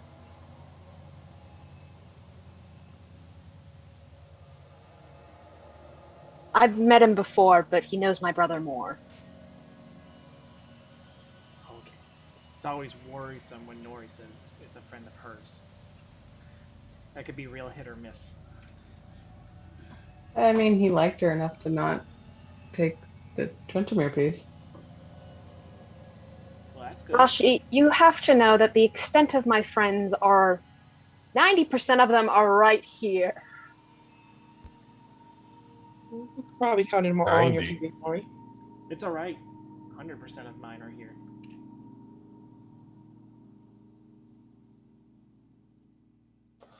I have one friend out here. Who's your friend? Technically, he's here. Oh. But you don't know. No, Barrick, or, wow. Emmerich has a few friends, but I was making a joke about Barrick. Technically, he's right next to you. He's just embodiment of a bird now. Roughly summon the dog- about the same intelligence.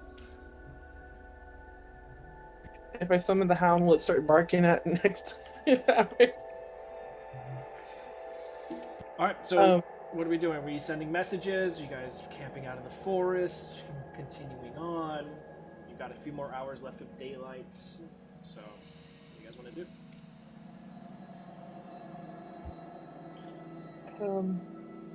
I mean, the best chance we have is just to be near the forest, and maybe we might encounter these people. If not, Nori, would you mind preparing water breathing? So at least we may go back and check that ship out at some point. I don't like it, but if you guys really want to, I'll prepare water breathing. Well, I mean, to be fair, what do they always say about civilizations? Usually you find civilizations near water. So, I mean, if Nori was saying, what she was saying was true and that the forest is really big, then if there is a civilization in there, who knows where they might actually be living? We probably have a better chance finding people by going up and down the coast. But I flew up and looked, and there were no lights. I think our best chance may be letting them find us. Yeah, but I mean, we've been to places that have pretty big beasts, so we don't know what lives in here. We They might really want to find us. We did survive for 4 days, and we didn't run into anything too dangerous. You were out here for 4 days?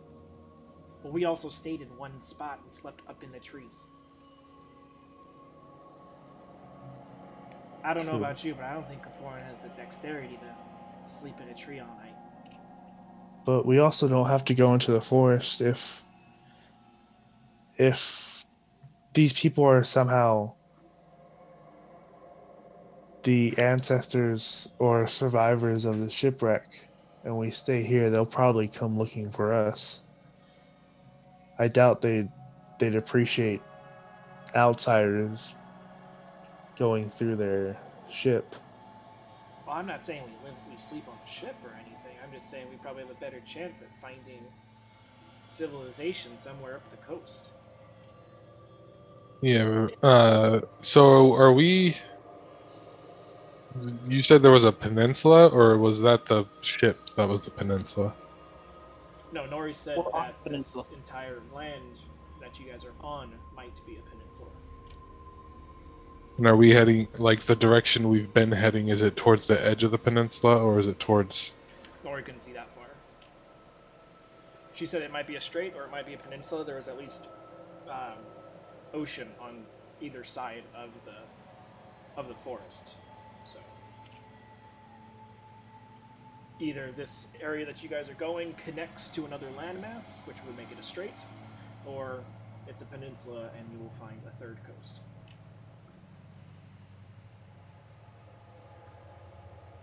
I could go on a longer scout mission. I'll be gone for a while, but I could go check things out and come back here. Together. Yeah, what happens if you go down somehow? It sucks for me. I would say you'd have to take one of the people who can do the sending spell.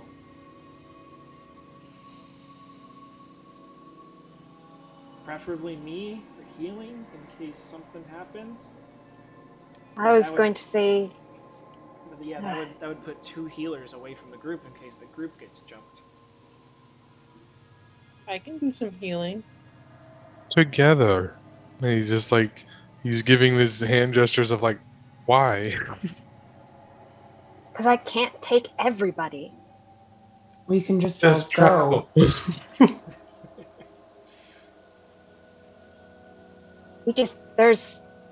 We don't know how big this place is. We don't know how far we have to travel. I want to get everything done as soon as possible so that we can figure out a way to get out of here.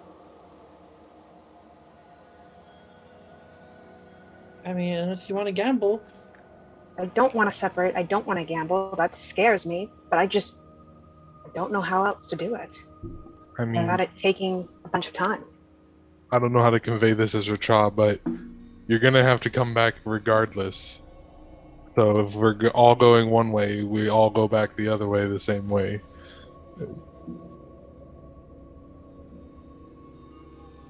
When you casted the guiding hand, do you remember which way it was ish from that structure?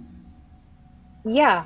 Val, which way? I could tell where it was. I don't think Nori needs to recast it. She's probably seen it. Sorry, what was that? No. Which, from where we are, approximately which direction would the arrow be pointing to? From where you're at now to your guiding hand? Yeah, like from the ship, where are we located? From the ship, you guys went directly to the forest. You guys went directly east. And the arrow is pretty much pointing in the same direction. It did not really deviate too much from... So it was pointing like go through the forest? No, it was pointing to go parallel to the forest. You guys just went to the forest to possibly find tracks or trails or something. So it's still pointing northwest, which would take you parallel to the forest. I mean, if we can keep going that way, we're at least getting closer to our eventual destination. All right. And we gotta go all together anyways. So, as you guys are waiting on the edge of this forest, there's a small bit of noise and a twig breaks. A creaking in some of the upper branches on the closest trees, which are still a good 20 feet out. Because I didn't think you guys would have stayed in the forest. You kind of would have come off a little bit to give yourself some safety. But you had attracted attention of something, and as they finally roll shitty on their stealth, and you guys notice this sound, mainly Nori, it's just a and then you look up and you see 6 sets of eyes looking at you from about 50-60 feet up into the nearest trees before Kaporin, 24 hit. Bryn does a 20 hit. Amric does a 17 hit. Nori does a 16 hit. Rashi, 14 doesn't hit. Racha, 18 does that hit. Mine This is does. me. If I have my shield, then no. Do you have your shield? I feel like I probably would have. I feel like she's like, You no, guys I'm are going not to the trusting anything. forest, so you probably did. Okay, thank you. Amric, 17 Mine hit. misses. Kaporin, 24, yeah, that is. Okay, so for Kaporin and Racha, the only ones that got hit, right? I did. Yes. Did I see them before? Because I got a passive of 20. So Nori's is 21, right? she's probably more like 26 or something. I don't even know. 23. Okay. Well, he finally rolled a 21, and that's. I thought that was your passive, so that's why I was like, and now it's going on. So just out from you, Racha, but just as Nori, you start to turn.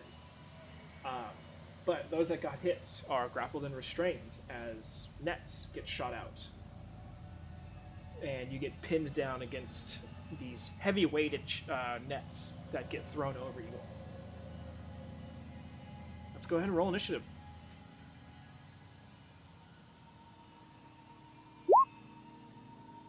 Hey man, I was rolling 6 people stealth checks, and they finally rolled really low. They were all rolling like 19s and 20s, and I was like, yeah, Jesus Christ, okay.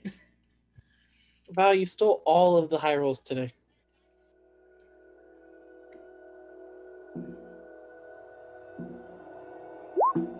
That's a 15 for me.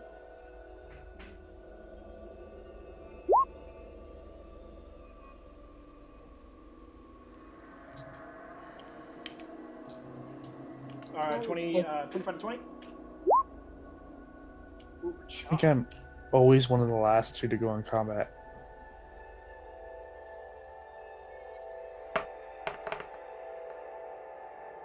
Were these nets initially that shot at us? Yeah.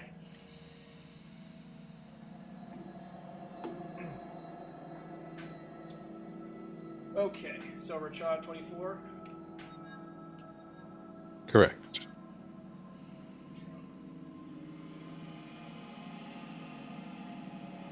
19 to 15. Bryn has an 18. And Nori had 15.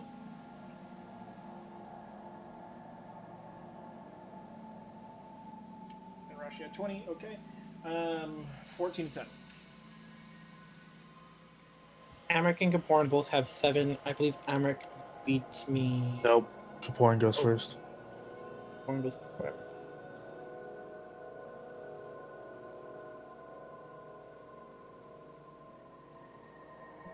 Most people beat me, so I'm like, oh, okay. All right. Everyone but Rachad, you are Amric. up first. Currently, all 6 individuals are still up in the tree line, though now noticeable since everything's happened. They're not trying to hide themselves anymore, and you see 6 heavily furred individuals all standing in the trees, kind of supporting themselves. A lot of them have just released heavy crossbows that have nets attached to their arrows.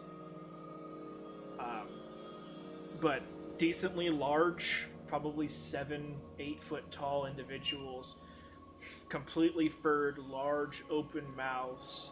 6 bugbears stand in the trees above you. Blood bears? Bugbears. Bugbears, got it. So Rachad, you are up first.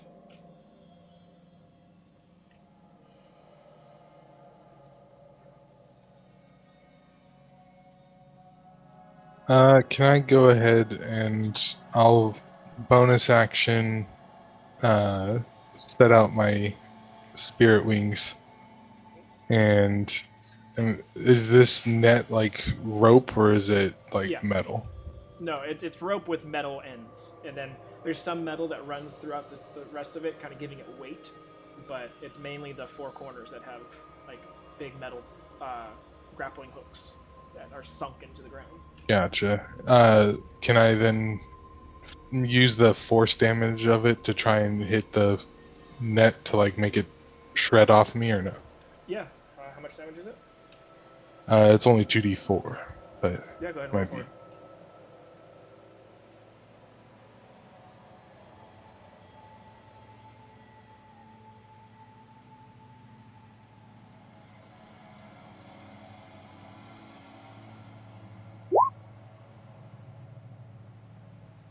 That's just enough.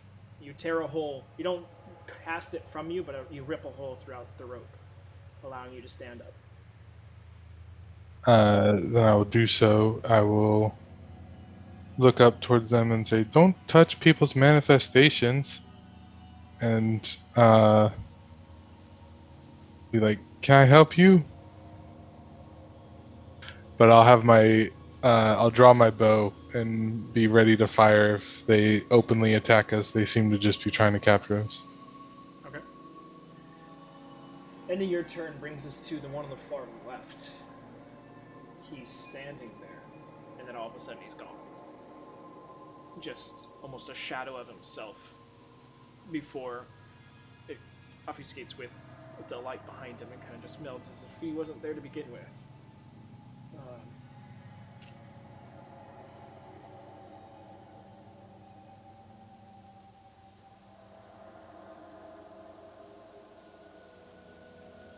Then at the base of the tree, almost wisping of smoke, but still in the outline of that creature, you see them starting to walk forward. But they end their turn there.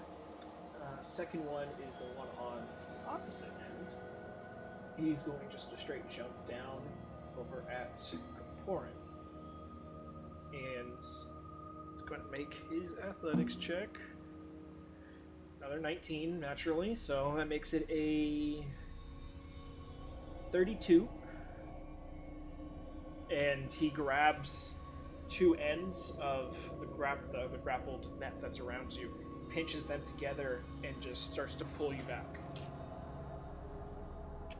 Ending his turn, bringing us to Rashi.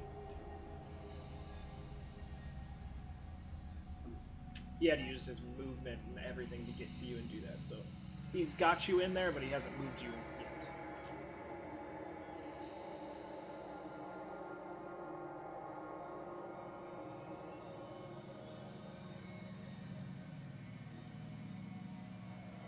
Rashi is going to just get it out now.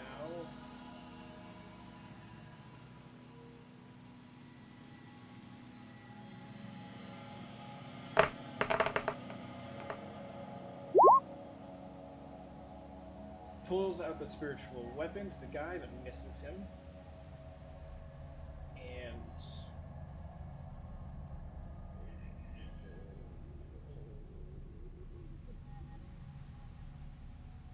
And he's gonna pop a sacred. She's gonna pop a sacred flame at the creepy, ghost-looking one that's coming towards her. But another natural 19. So he's fine. Ending his turn, bringing us to Bryn.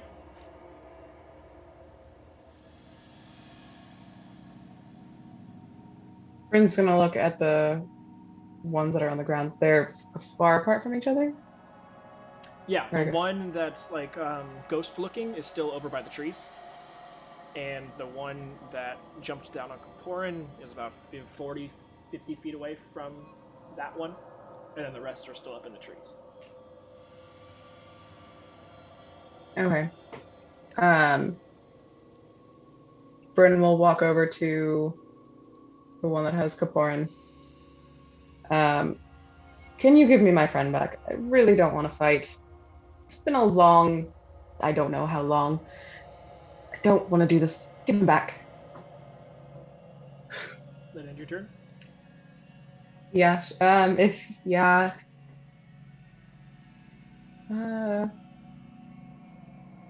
I guess can she try to? I guess she'll grab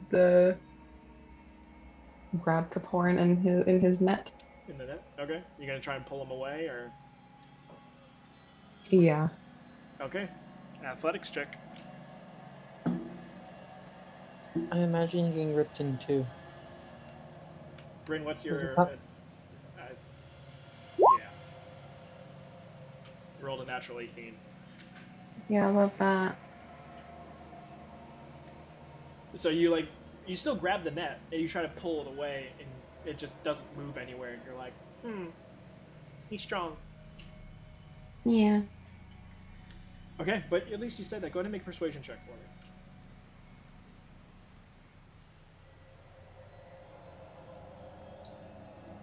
You already burned the 2, so maybe you get better.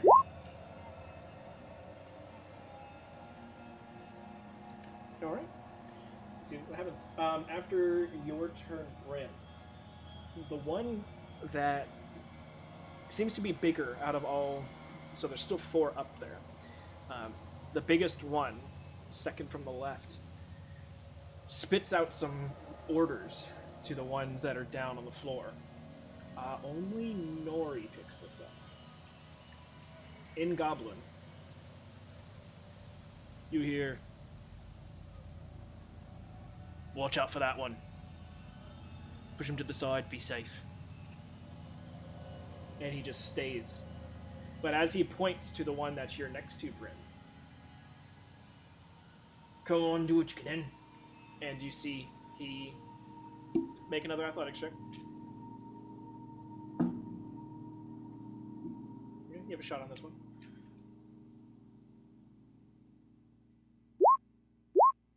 He yanks it from your grip, yanks Kaporan from your grip, and moves 30 feet back. The spectral one underneath moves 30 feet forwards towards you guys. The 3 people that are next to him all jump down and spread out, getting different situations, but they all get their movement. Mantle of Majesty can be used against you all as well. Oh, it's nice to know that there's another bard around. But that's going to end his turn, bringing us to Nori. Nori's gonna come forward and just in Goblin because she heard them speak Goblin. She's gonna go, "Whoa, whoa, whoa, whoa! We don't want any trouble." Make a persuasion check.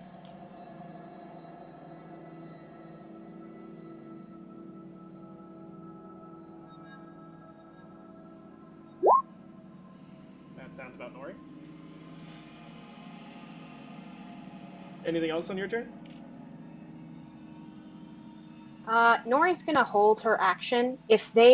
How far apart from each other are they? They've all spread to be about 20 feet apart from one another, with the closest person being the spectral-looking one. If they attack, Nori is going to cast a spell. Okay.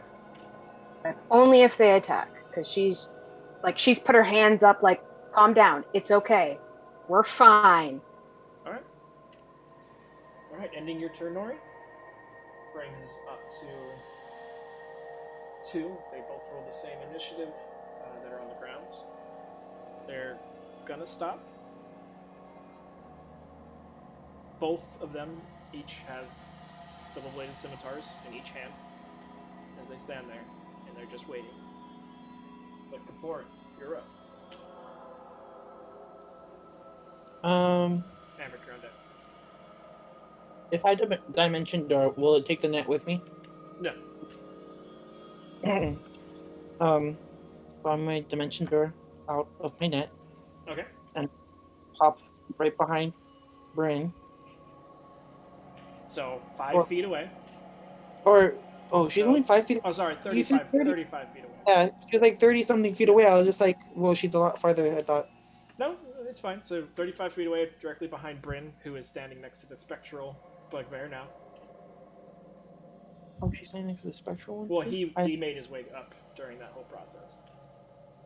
But it's still fine. She's interposing between you two, so.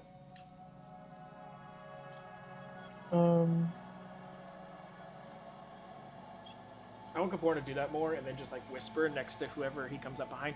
"You got this," and just give inspiration. Like, that's your inspiration. Like, "You go, girl." You can do it. I'm right here. Just get fucking smacked in the meantime because Just people are like, the reaction there, fuck? just like, what the You could have gone so much farther, and yet you're behind Bryn. Brent's safe. Brent's safety. She's like right next to this horrible spectral thing. He's like the most not in safety right now. Literally went forward to go get you. Yeah. I know I could have gone further. Mantle of. Well, if we're gonna play this game of mantle, oh, command works with. It just has to understand a language. If I'm It should say it correct. in your Uh, thing. The language you speak with, because we went over this with the dogs. Yeah, it's gotta understand you. Oh.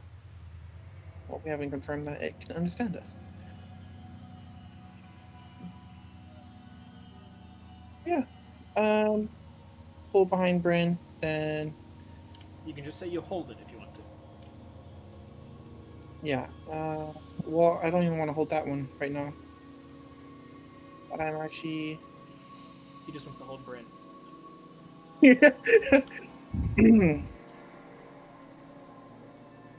I guess That's we'll my just. girlfriend, man.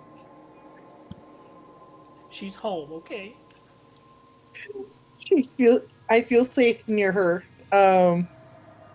We'll just give bardic inspiration to Bryn then. You got Literally, this. you got this. And I just You pop can up do behind it. her and give her like a pat on the back. You got this. Okay. Any board turn. Amric, you're up. Amric will slightly swing around. He won't get as close to anyone as Bryn is, but he wants to get kind of what would be considered front line without grouping up with Bryn. And in common, he'll say, um,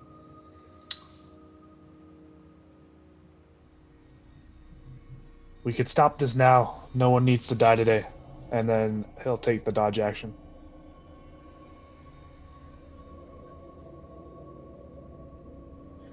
Alright.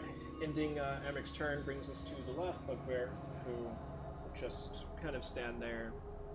This guy has looks like a long spear, and is kind of just taking everything in. But it puts us back at the top of the round where Chalk.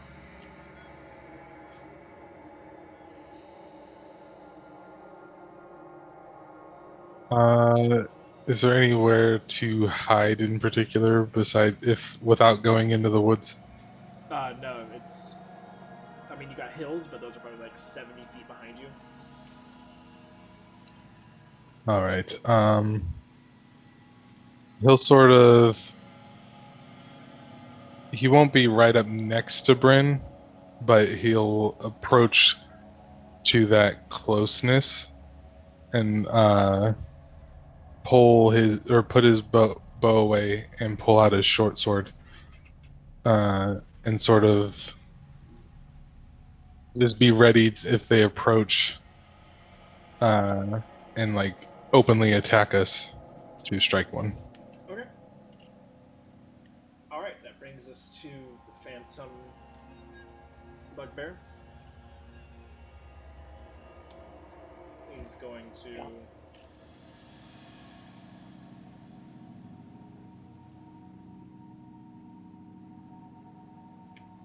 He's going to walk through you, Bryn. And then through you, Kaporin. And be on the other side of you. Does it leave behind any ectoplasm? Nope. I wonder why you moved on. He's sitting there, just directly behind you, waiting. The one that was pulling you originally, Kaporin, with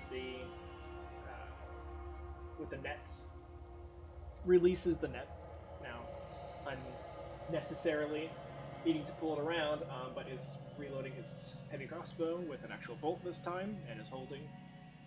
And then we go to Rashi, who is going to move the spiritual weapon over to you, Bryn. It can't quite make it to the spectral figure. But you got this large floating hammer now just in your face. And she'll hold a guiding bolt in case something starts to go down. What brings it to you, Brent?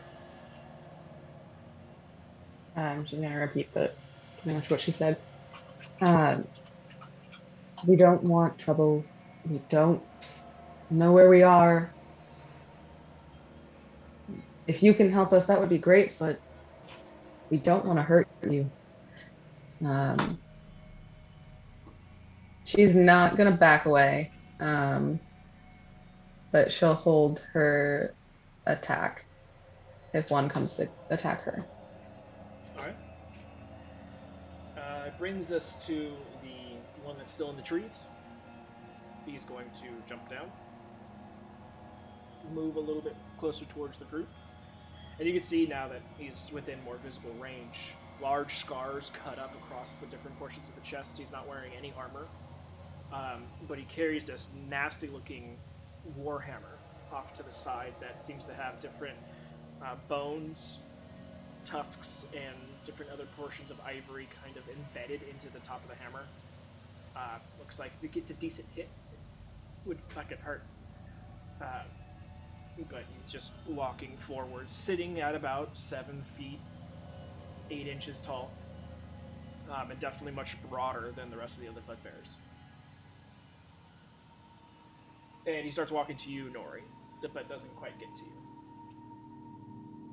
Ends his turn. Bring it to Nori. Nori, aware that this is a lot of danger and that she could get seriously hurt, she's not doing this as... She's gonna go, look, we're not from here. We don't know where we are. We're trying to figure it out. We don't want any trouble. This is all in Goblin. I guess. Just can you leave me and my friends alone, please? So no one's going to make any attacking actions at the moment. None of the bugbears are going to get physical just yet. Up until it gets back to the leader's turn. Everyone kind of just holding attacks ready in case it pops off. Yeah, Bryn's gonna continue to say her. Just help us. If we're doing little things, Amric will inch towards the main group, so Bryn, Spectral, and all that, but he's holding the dodge action, not attack. I want to use use calm emotions. Okay, you want to cast a spell. Go for it. Oh dear. Fuck. Can I strike him before he does this? The only person who Can we would be able just to do yell that at is him? Brent. No! Brent, it's just... Brent, if you want to use a reaction to backhand Kaporin as he starts to strum the lute, you can. Yes. Okay. It's been peaceful and him doing that. Remember, Kaporin, you have literally this spectral bugbear who's holding a sickly-looking dagger, just staring you down, basically. Yeah.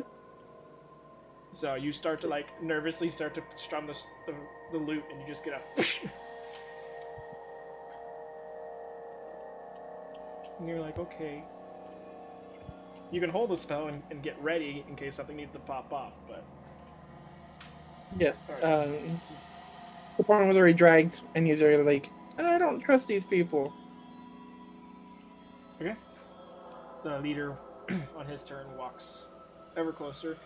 Not rushing, just slowly moving. He knows he got the upper hand in this entire situation, but has also seen you guys start to react, so he's taking everything in. Comes up to you. Hello. Hello. Not from around here. Definitely not. Little scrawny. Kind of just Yeah. gives you a little poke, and this big old meaty claw comes down and just pokes your upper shoulder. Not hard, but just the weight of the hand kind of moves you a little bit. Yeah, I tried to build muscle and it just doesn't work. Protein. That probably makes sense. What's got you all here? You know, I'm asking myself the same question. Through a series of, let's just call them misadventures, we came from one place to another, and we're trying to get back home. He looks at you and nods and looks at the rest of your group and starts to walk in between everybody. Just kind of like stopping a moment to really look at Amric, kind of like looking him down and over, and then getting to you, Racha, with your spectral wings. Kind of like reaches out to touch them and gets a little feedback and kind of nods. You're all interesting. Where did you come from?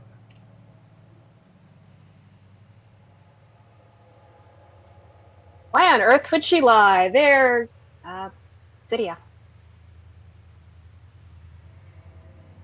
Don't know that.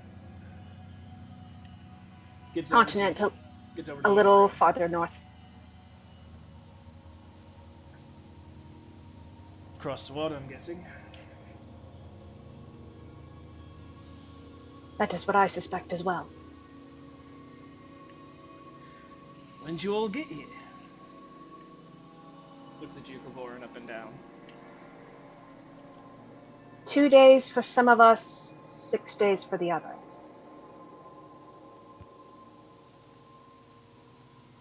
How did you all get here? Where did you first arrive? I'm just staring at you, Bryn. About a With day's straight nod, ride. but not gonna fight for dominance here. Not staring you in the Is eyes, this, staring is at this your still words. in Goblin, or are we? Yes, this isn't Goblin. Okay. Oh yeah, she'll just still give him like a head nod of like a hello, but So, not gonna do anything. Yeah. About, it was a 2-day ride that we had, right? Could I say the approximate number of miles? Well, yeah, when you guys arrived there, We everything immediately long rested, and then we did the finding Rashi and Amric, and then traveled for half a day. So this is the second day. Yeah, I'd say that we've been traveling that long. Okay. From what direction? Nori will point. Gets over to Rashi. I thought you two looked familiar. Oh. You were the ones they ran into in the forest. I didn't know what you all were at first. Shiny armor. Meant probably good food. Probably good what?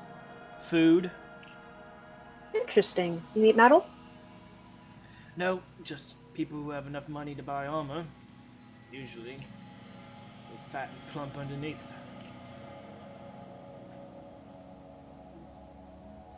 Interesting. She, like, as he's like staring Bryn down and talking, and then turns like looks past her, looks at you. Protein. I'd much prefer if you didn't eat us. Too scrawny.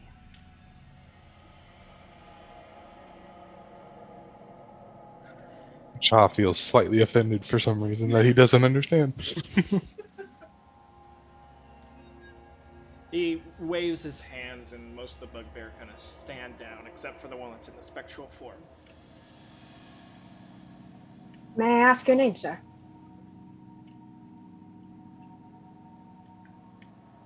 Probably couldn't pronounce it.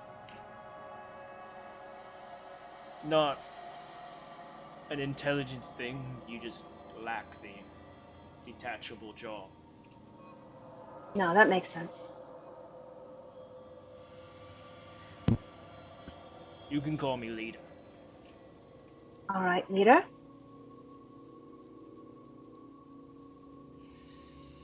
So I'm guessing you're all trying to get back to this city, yeah?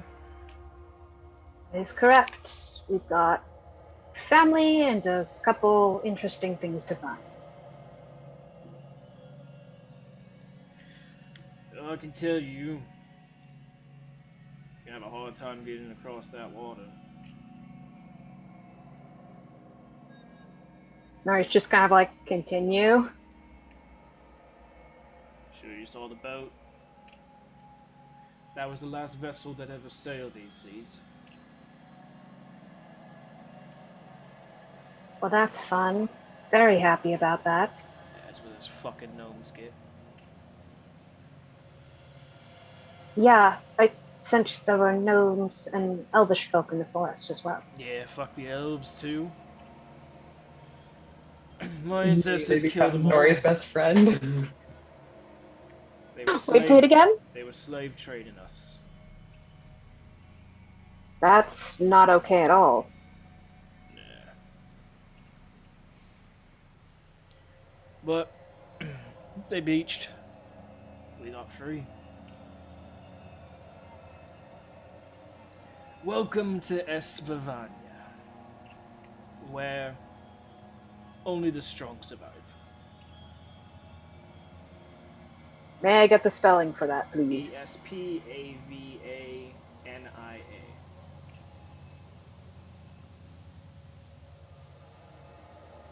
Well, thank you for the welcome. It's been an interesting adventure. Tell you now, if you're going any further north, we gonna be the least of your problems. I suspected as much. We're never that lucky. You see, up north, you're looking at another country that's run by a black dragon. No one goes near that border. Interesting, interesting. Does she happen to be female? The dragon? Yes. No. Okay. Double checking that it wasn't the fuck the fucking queen situation. Wait, we know that's a black dragon, or I don't know, it was just dragon and I don't know. we don't But- even technically know it's a dragon, if it even is No. one. So you got that country to deal with, and you've got the two different island chains to deal with. Let Wow, alone the we ocean. really are far south, aren't we? Yeah, I don't even know whose country city you're talking about.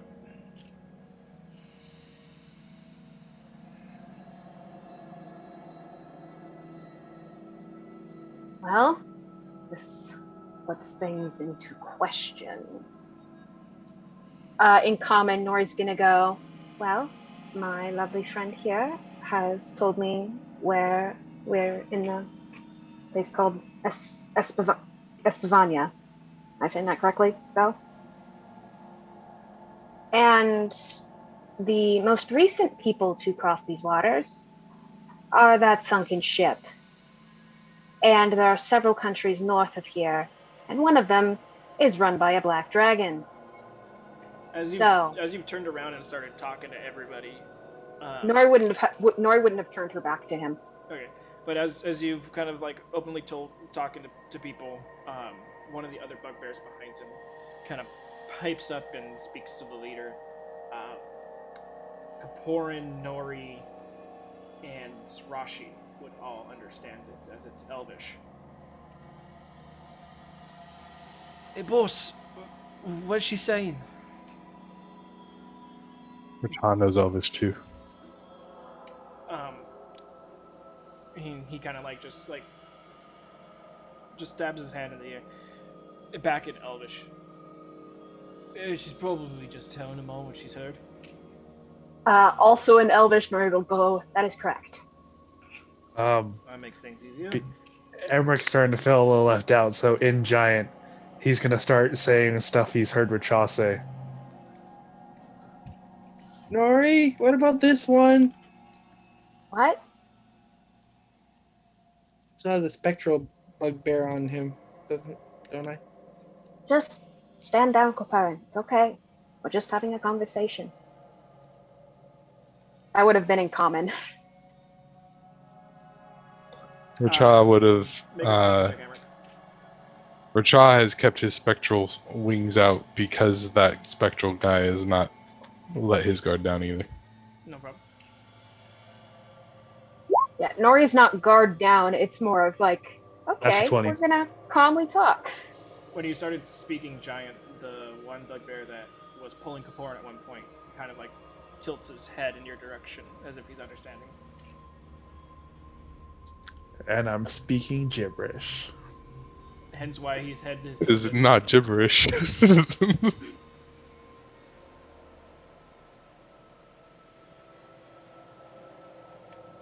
Well, we do mean no harm. In Elvish, so because we've. Oh, tall but skinny one. I doubt you could if you wanted to. Good point. Can he back off, please? He's the most goal-oriented of our group. Just no sudden movements. Okay, thanks for that. As the point is like staring down this guy. So this presents a thing of, am I able to translate my own phrases between the languages I do know? No, because it's Okay. mimicry. Yeah, I just wanted to make sure that wasn't Yeah. a thing.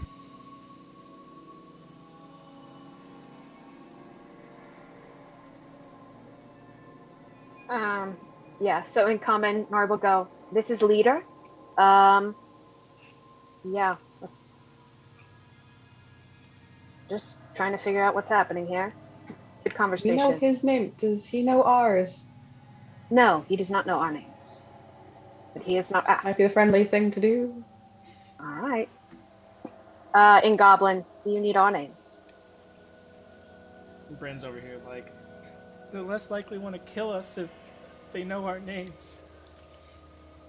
Yeah, Well, you Nori's know, just we gotta make name friends conscious. somehow. We gotta make friends somehow, and that all starts with a name. Horn over his shoulders, like, yeah, we're dinner, lunch, breakfast, and brunch. Second dinner, third breakfast. I feel like I'm midnight stag. Rachaz the munchies.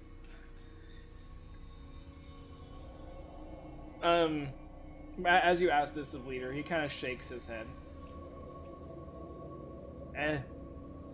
Not really needed. Doesn't seem like you guys are trying to stay here for too long.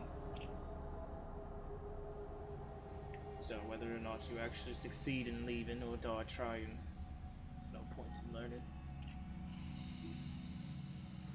Fair thing. But, like I said, welcome to Espivania. Keep your head on a swivel. Yes, sir. He kind of takes his warhammer and flips it like in the air, almost like baseball players with like a bat trick. Flips it, and you see that it actually has 3 strings that go from the warhammer head to the top, and he kind of does a strum. He is a bard. And he strums as he starts to move away, and as does so, the spectral person floats through you, Kaporan, and through you, Bryn, before meeting up with the rest of the bugbears, and they walk back into the forest. You see why you didn't find any of their trails, as they immediately jump into the trees and go from tree to tree as they're moving. It's nice to have a traveling buddy. We're just, Congratulations, guys. We didn't immediately start trying to murder something. I rolled initiative just in case someone popped off. It almost happened. Luckily, we whacked Kaparin before he did anything. I'm so glad I speak Goblin. Well, now that we have that information, Doc? Well, we have a grand total of 1 option now. 2 options. 2 options. One involves a lot more death. I mean, both probably involve death. 3 options. We could try and see what's on the ship. No, you send the bard after the dragon. We all know this. Warren has already made a That was statement. one of my two options. What is the two options the other people are talking about? Teleportation circles, the ship, and the dragon. I made the dragon a dude. It is. Yeah, I was gonna put that in chat that it was in core Kaporin's demographic. You know, Kaporn doesn't know that yet because it was all in Goblin. So we'll see where that goes. So we've got Dragon Country, we've got Super Dangerous Ocean, and that's a very far way to travel. Yay! Well, we could still use the circles. I don't see, unless there is something on the ship that will miraculously help us get back. I don't see any other way to get back to Ixia or Cydia. Rajah slowly starts putting on his coconut helmet. However, I want to say something, but I don't think Amric would know it. Okay, I'm not going to say it. I wonder if the Black Dragon is the same as what we saw in the what's her name's dream.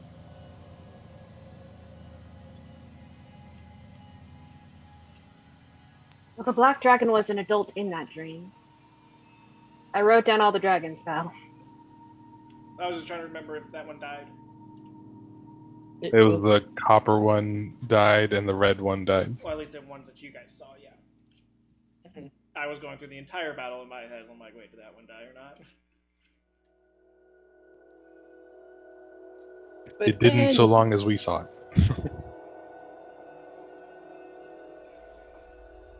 So what are we doing, guys? I mean, the teleportation circle, we have no idea where it's going to lead us, but I think it has a better chance of at least getting us into one of those two countries. Potentially. Because the way our luck is, you know, it could go It's the anywhere. unknown or the known of a dragon. Known of a dragon, a very long, and we don't even have a boat. What are we supposed to do? There's a boat right Ride there. the dragon. As it A stands, working boat that hasn't That's why the sat there coconut for 10 helmet years. was Look, on. the last- and the yeah. carpenter's tools. Look, the last time we went to a boat that was broken down, I fixed it instantaneously. Immediately ripped open a portal to the fucking nine hells, and you know that was all semantics, but immediately fixed it. Well, we could certainly try the boat, see if anything's under there. But I will prepare. I mean, you guys A at least magic know what the circle? boat was used for, so that would give you Yeah. an idea of what might be in the boat, if anything's left. Question is, how the hell did they get the there?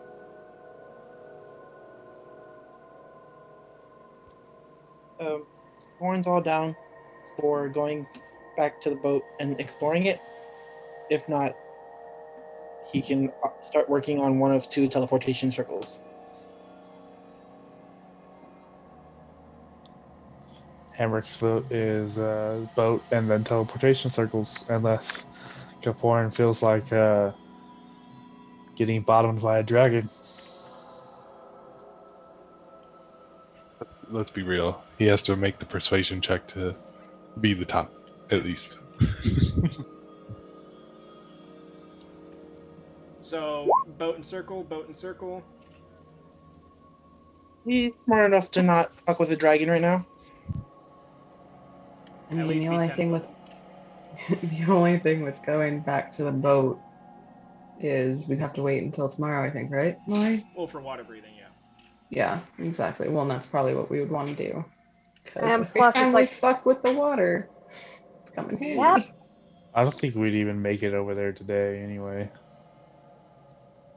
It's like 2 o'clock, 3 o'clock right now, according to what Val said when we traveled over here. Yeah. After everything, it's closer to like 3:30. And that would still require horses to go back. Within time, at least.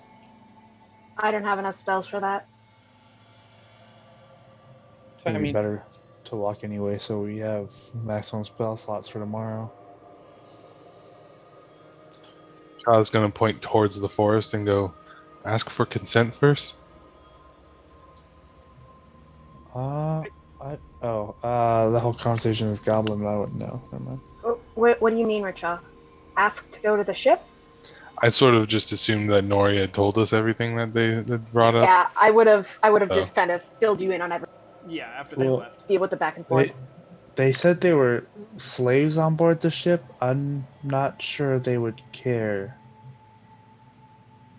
I feel like if anything, they would not mind us taking anything that those people had. At least you know now it was probably connected to those brackets. If it We makes know. if it makes it better, we could always leave a portion of whatever we find for them. Well, they're pretty set in their cool treetop stuff. Chaz sort of like shakes his head no, and he's like, they know, and then points towards the boat. I think he wants us to ask them for stuff inside, if there's anything in there worthwhile. They're very much gone. At least we know. And point towards Kapiran. I think Yeah, I'm not talking to them. I think if they knew about anything that was on the boat, they probably would have taken it. Porn, you were It close just to depends. that one Spectre one. You probably know him pretty well now. It just depends how far down they could go. I don't know. They seem pretty touchy. I don't want to piss them off. Well, it would save us a few hours out of a day if we asked them. That's Yeah, and Rataj just shrugs and it's like, friendly enough. They didn't kill us. I feel like that puts them on the friend side of the list. neutral. I mean- probably is a better, safer spot to put them. If they found If us, they're dead, I'm sure they neutral- eat us. Neutral, I feel like, is still friendly at this point. We have a lot of people on the pissed off list. During that short interaction, would you say we become familiar, Val? Well, with the Spectre one, definitely. Oh, yeah, he's fine. I don't even know if that thing understands English. Or Elvish. common English. Elvish. You're gonna want to use Elvish. Elvish because they do not understand Common. I will stick his tongue out and point at it. Does tongues transcend sending? I think it would work, yeah. Well, I think with the sending spell, it doesn't matter. Because I didn't want to go hunting down. I don't want to go like try call out to them or hunt them down. So it's like, if I'm contacting them, I'm using sending once to ask the question.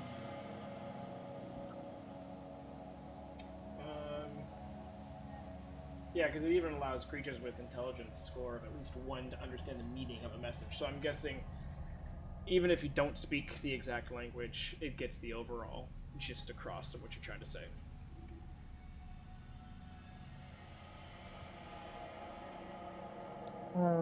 Okay. So I mean, You could Yeah. ask, essentially, do you know if there's anything in the boat? If not, then is there anything dangerous inside that might prevent something? And if there is, can we take it? We might need more protein. couldn't you commune with nature to technically understand what's underneath the water? It would just come up with boat. Or if any like creature was in the boat? No.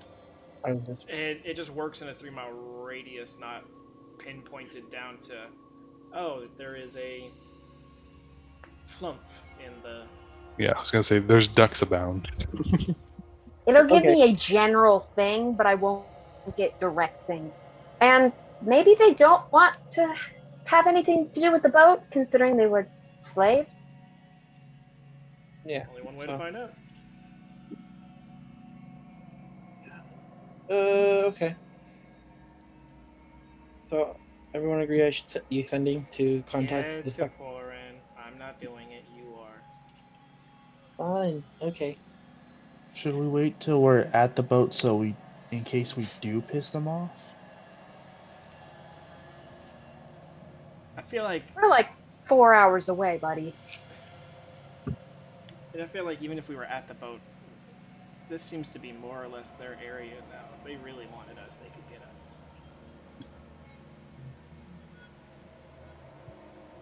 Orange just gonna go for it then, I guess, and to the spectral, but Okay.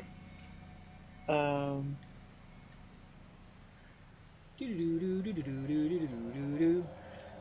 ringing. Will you pick up? I don't know. Um, in Elvish, of course. Yeah. How do you even? Hello there. Just wanted to see if you knew anything about the boat. Is it dangerous? Can we take stuff from it? Yeah, and can we take stuff from it? Yeah. That's. You're getting towards the end. You could add some more words if you wanted. Take stuff from it. Didn't want to upset you. A few moments pass, and you get. Oh, the skinny one? Boat's all yours, we don't want it.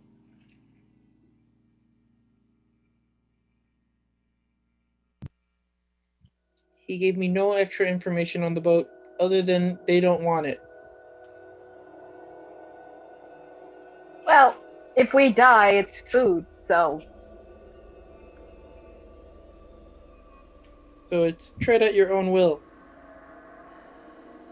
And he called me the skinny one. what does that mean, Kaparin?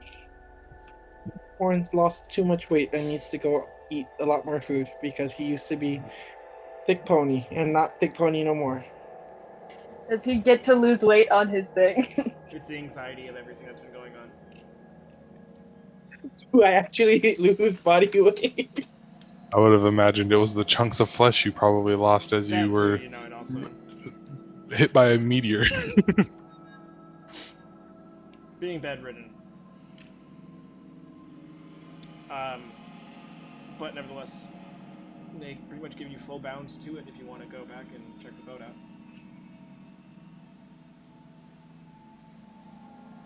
It is 4 hours journey, and you get the sense that there's probably nothing magical because of the shape that the boat is in, so at least the boat's not magical in any regards. But yeah. Who knows what we'll find down there? Maybe some part of history. So is that the idea? Long rest, go the next day? Yeah. I don't want to sleep on the beach because the last time we slept on a beach, we got attacked by a siren. So Do we fun want time. to sleep next to the forest then? In between. Somewhere in the middle. Walk an hour away. Easy enough Halfway to do. there. Yep. Walking back another hour towards the ship, so you guys are decently far away from everything. Setting up your camp, sleeping, all 9 yards. It's a very. You're getting the sense that if they're saying that you need to put your head on a swivel, and they're living in the forest, it's probably the forest that's dangerous. Everywhere else, there's no place to hide, so most things aren't living in the open grasslands. But that gives to your advantage, at least, during this current time that you're in. Watches go by, uneventful, and the next day comes to you. You guys travel. You want to do horses or no horses? Walking. You'd already gone an hour in, so it only takes you about a little over 3 more hours to get back to the ship. You guys want to go to the water submerged side? Did you stop water breathing? I haven't even got a chance to switch my spells. But I would have. Just Yeah. give me a second. No worries. You guys can stock water breathing. Use it. Going down underneath, you see that there's another floor that is open and available, and the submerged side.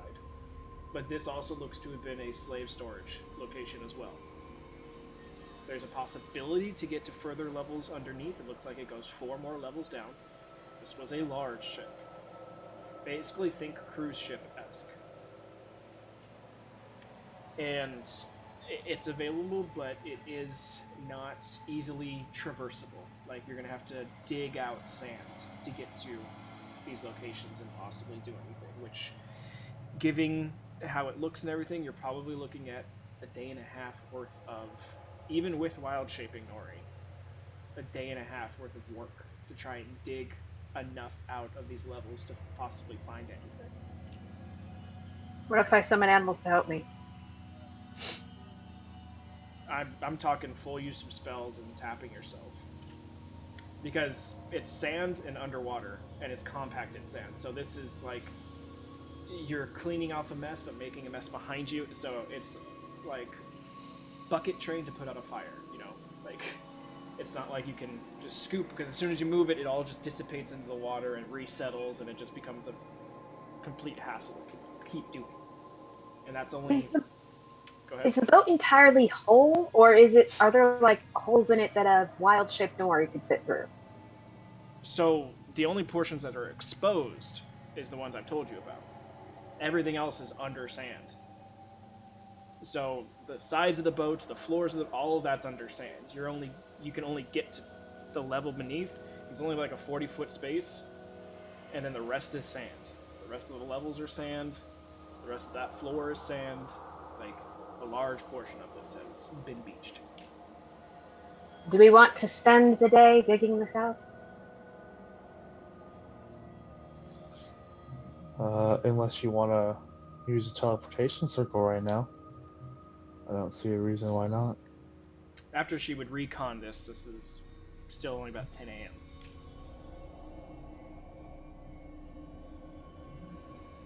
a.m. If you guys want to investigate fully, we can. I mean, do we have anything else we want to do here? I have a new spell called Pass Wall. I can essentially make a tunnel through anything with no instability. It's sand. There's instability. And That's pass part of wall's the more spell. of like a foot of distance. It's not like a whole tunnel. Yeah, like you create it through. You create a door and a wall, kind of thing. 5 feet wide, 8 feet tall, 20 feet deep. Yeah, Oh, cool. Wood, 20 feet. plaster, or stone. This is sand. And even if you did it through one of the floors, you would hit sand. Like, when I say it's under sand, it is under sand. And not much of the hole is exposed, like, to go in from a side somewhere. And even if it was, besides that, like a little 40-foot square that I told you in the second floor down, everything else is just fucking covered. mm-hmm.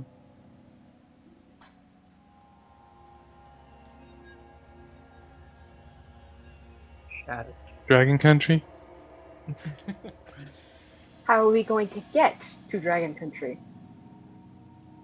He points towards where we were walking, anyways. Just keep swimming. Okay, to put it in perspective, I'm confused on which direction we need to go, and Northwest. is Dragon Country across the water? What is this? Dragon Country I have is a- to the north. I just have a question. My headphone was dying, so I had to switch it. Are we not considering the teleportation circle anymore? I'm still No, considering it. It's just Rachaw's vote is to go to Dragon Country. Richaw's chaos is kicking in. I mean, it's ruled by a black dragon. It doesn't mean the whole country is black dragons.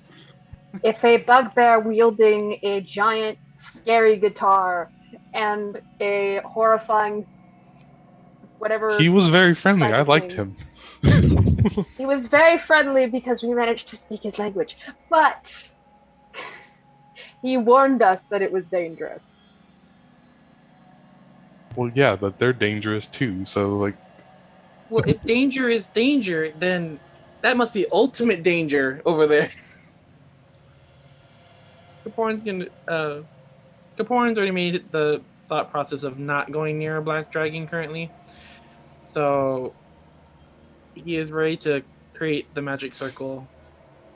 Caborn just standing there with the chalk.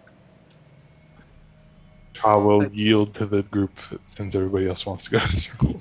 I mean, I've spent so long not going back to Ixia and would rather try to go there first than find a dragon at this point. Dragon. Just dragon. Dragon could get us there. But Shaw wants to ride the dragon to Ixia. I also would That's- like to go yeah. see my family. So, teleportation circle then? Yeah, and then we figure it out from there. All Are we gonna do the ship first, or just leave? I think we've already I think lost we can 9 do that. days. We should probably just go ahead and leave now. I agree, Rashi.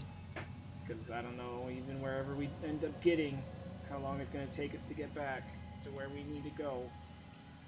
I mean, it would be great if we just all of a sudden appeared in the middle of the biggest city in Ixia and just, hey, we're done. But I doubt that's going to happen. I really hope we don't wind up in the biggest city in Ixia. Or in Ixia. I think we... Well, That We either don't, way. we don't want Never to end mind. up in the biggest city in either country because magic is not looked upon nicely in Ixia. And in Sitia, we would get arrested probably as soon as we showed up for Nori. actually, Instantly. we'd probably get arrested in Ixia and killed in Cydia, so I would prefer Ixia. Sure. Ixia probably doesn't even have a circle, but that's just out of the character, of course. Alright, Caporin, I need you to go ahead and roll a d2. We're just flipping a coin. It's a D4 divided by 2. So just roll a d4. If it's a 1 or 2, it'd be 1. A 3 or 4, it'd be 2. 1. Alright, so Caporin gets to finds a decently flat spot, not in the sand, because he knows that's not smart. Gets to a decently flat spot into the ground using his chalks against the dirt. He holds up the last bit of chalk as he's about to finish this circle that he has seen in his visions. Warns everybody to get ready, so there's only going to be 6 seconds to get on this baby and go. And everyone's jumps on, correct? Alright. Yeah. Completes the circle, a flash of light, blinding to pretty much everybody. You feel weird inside, and like you're like a bunch of shifting happening at once, but the light is so bright everyone has to close their eyes. Until you feel the ground level and harden underneath you, and you everyone peeks their eyes open. You guys find yourselves in a room. Stone floor, stone walls, and looking immediately around, there seems to be, looks like a velvet chair off into the corner with a bookcase up against a wall. A hearth that sits at the far ends of this room. The receiving end of the teleportation circle starting to slowly die down underneath you. There seems to be a chandelier above, but it is not lit currently. And looking around, it almost looks like a study of some sort in a decently nice building, keep, castle, whatever it may be. You guys stand there. Most of it's out of stone, but some portions of furniture are made out of what looks to be nice and sturdy wood. Books line the bookcase. There's a table off into the corner. Everything has a very thick film of dust across it. Someone who's not been here in a long time. The only places that don't have dust on it is directly around the teleportation circle, as when you guys arrived, kind of blew some of it away. There is an interesting sword that is resting in some sort of place of notoriety up against the wall. Looks like it's faceted. And a shield with a coat of arms is painted on the front, just underneath the sword. There looks to be some interesting creature's head mounted on a wall, as well as just little pot marks around the floor here, where the only other place that doesn't have dust. These tiny little, what you're guessing is probably footprints. About 4 inches long, 2 inches wide. Skitter across the dust in an interesting, not a straight line, but you see as it comes in through a door that is decently close to you guys, about 35 feet away, against the wall. It looks like it comes through the door, over to the bookcase, over to the chair, back to the bookcase, crosses the room underneath the creature's head that is mounted, and then back out towards the door, but the door's closed. So we watched those be created in front of us, No, or they were already there? They're already there. Gotcha. Are they by any chance goblin size? Probably goblin, maybe halfling, gnomish. It could be any small individual that is bipedal. No one fucking touch anything. Would, You said we saw a crest. Do we know what that crest is or no? Make a history check. Well, that's or just for Chow. What was that? while he's making that, I'm only imagining this because I think it would be him. Is that chair the right dimensions for Pawn to use as a throne? Like something that he would very quickly adopt No, if he found this place? It looks the way that the seat of it and how the cushion is. It looks like a much larger individual, probably Goliath, your size, would sit. You said there was there a table in here? Yeah, there's by a table. chance?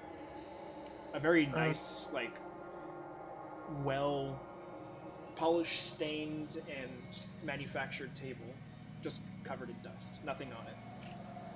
Oh no. Should we announce What ourselves? language?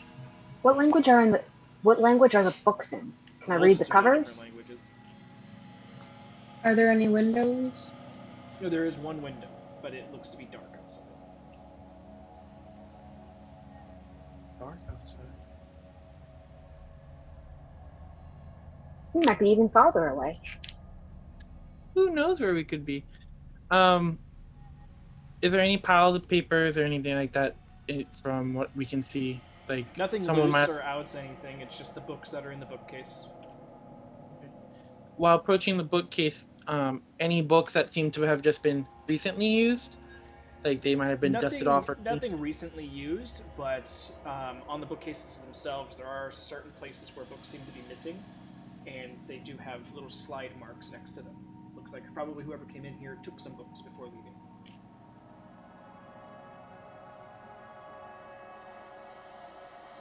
Okay. If you Bryn, would give me a like, perception check. I mean, I could go invisible and take a look outside the door.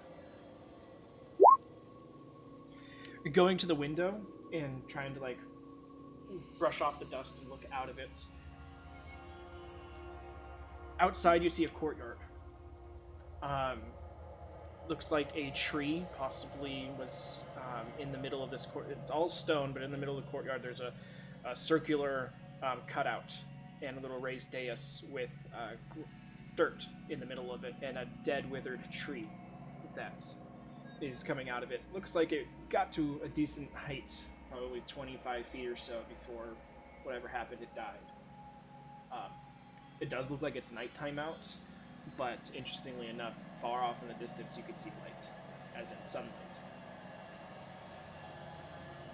Maybe about 50 miles away. Nothing on the horizon is the same level that you're at. Everything seems to be lower.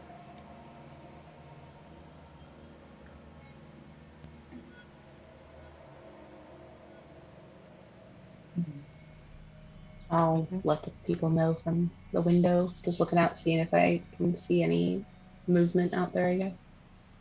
No, Can I look out and see if I recognize anything? Sure, I want to make a perception check. Bryn, nothing's moving outside except for the sky. The darkness that is the night sky out there are no stars. It almost seems to be like a very thick, dark cloud is over you, and that is what's casting the night. Nothing looks familiar to you, Nori.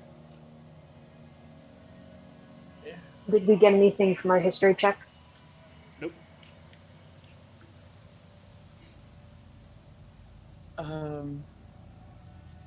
If you'd like, you guys can stay here, and I can take a look outside in the hallway.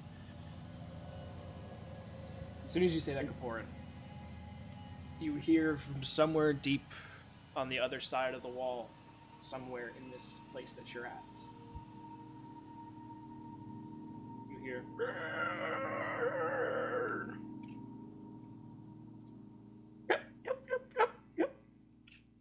I cast Pass Without Trace. No. As you guys all go quiet after Nori casts that, a slight shaking to the ground. You see the door sort of shake and dust kind of falls off of it during each step that happens. And it seems to pass by you guys. And that's where we're going to tonight's session. Yay! I can't wait for you guys to finally be in a dungeon. Really? Well, pretty much any large building is considered a dungeon if you work it correctly. So it was either a dungeon or a dragon. Yay! Oh, that was a. I wanted the Oh, dragon. The bard doesn't want a dragon. Rachel will take anything that flies. Exactly. He would get us there like immediately. Just ask Nori. She's more than willing to take you on a flight. Since we're probably never going back, are we allowed to ask if there's anything in the ship that Oh, was yeah, there useful? Okay. Random assortment of weapons, armors, 2 maps, 1 a world map. Okay. There was trading papers and I think, let me check. I want to say somewhere in the realm of like 1,400 gold. Spread out across like 2 rooms. I originally wanted to go in because I was hoping that there'd be papers for a magic circle that we would know the destination to. All right, I have a test in the morning. I have to go to bed. Yep, nope, we're done. So, Night. if you guys have any questions, feel free to message me and I'll get back to you as soon as I can. If I don't talk to y'all before then, you guys have a great weekend and we'll be back on Monday. Night, everybody. Night. Night all. Thank you those to stay with us. You guys have a great weekend. We'll see you next time. Stay safe.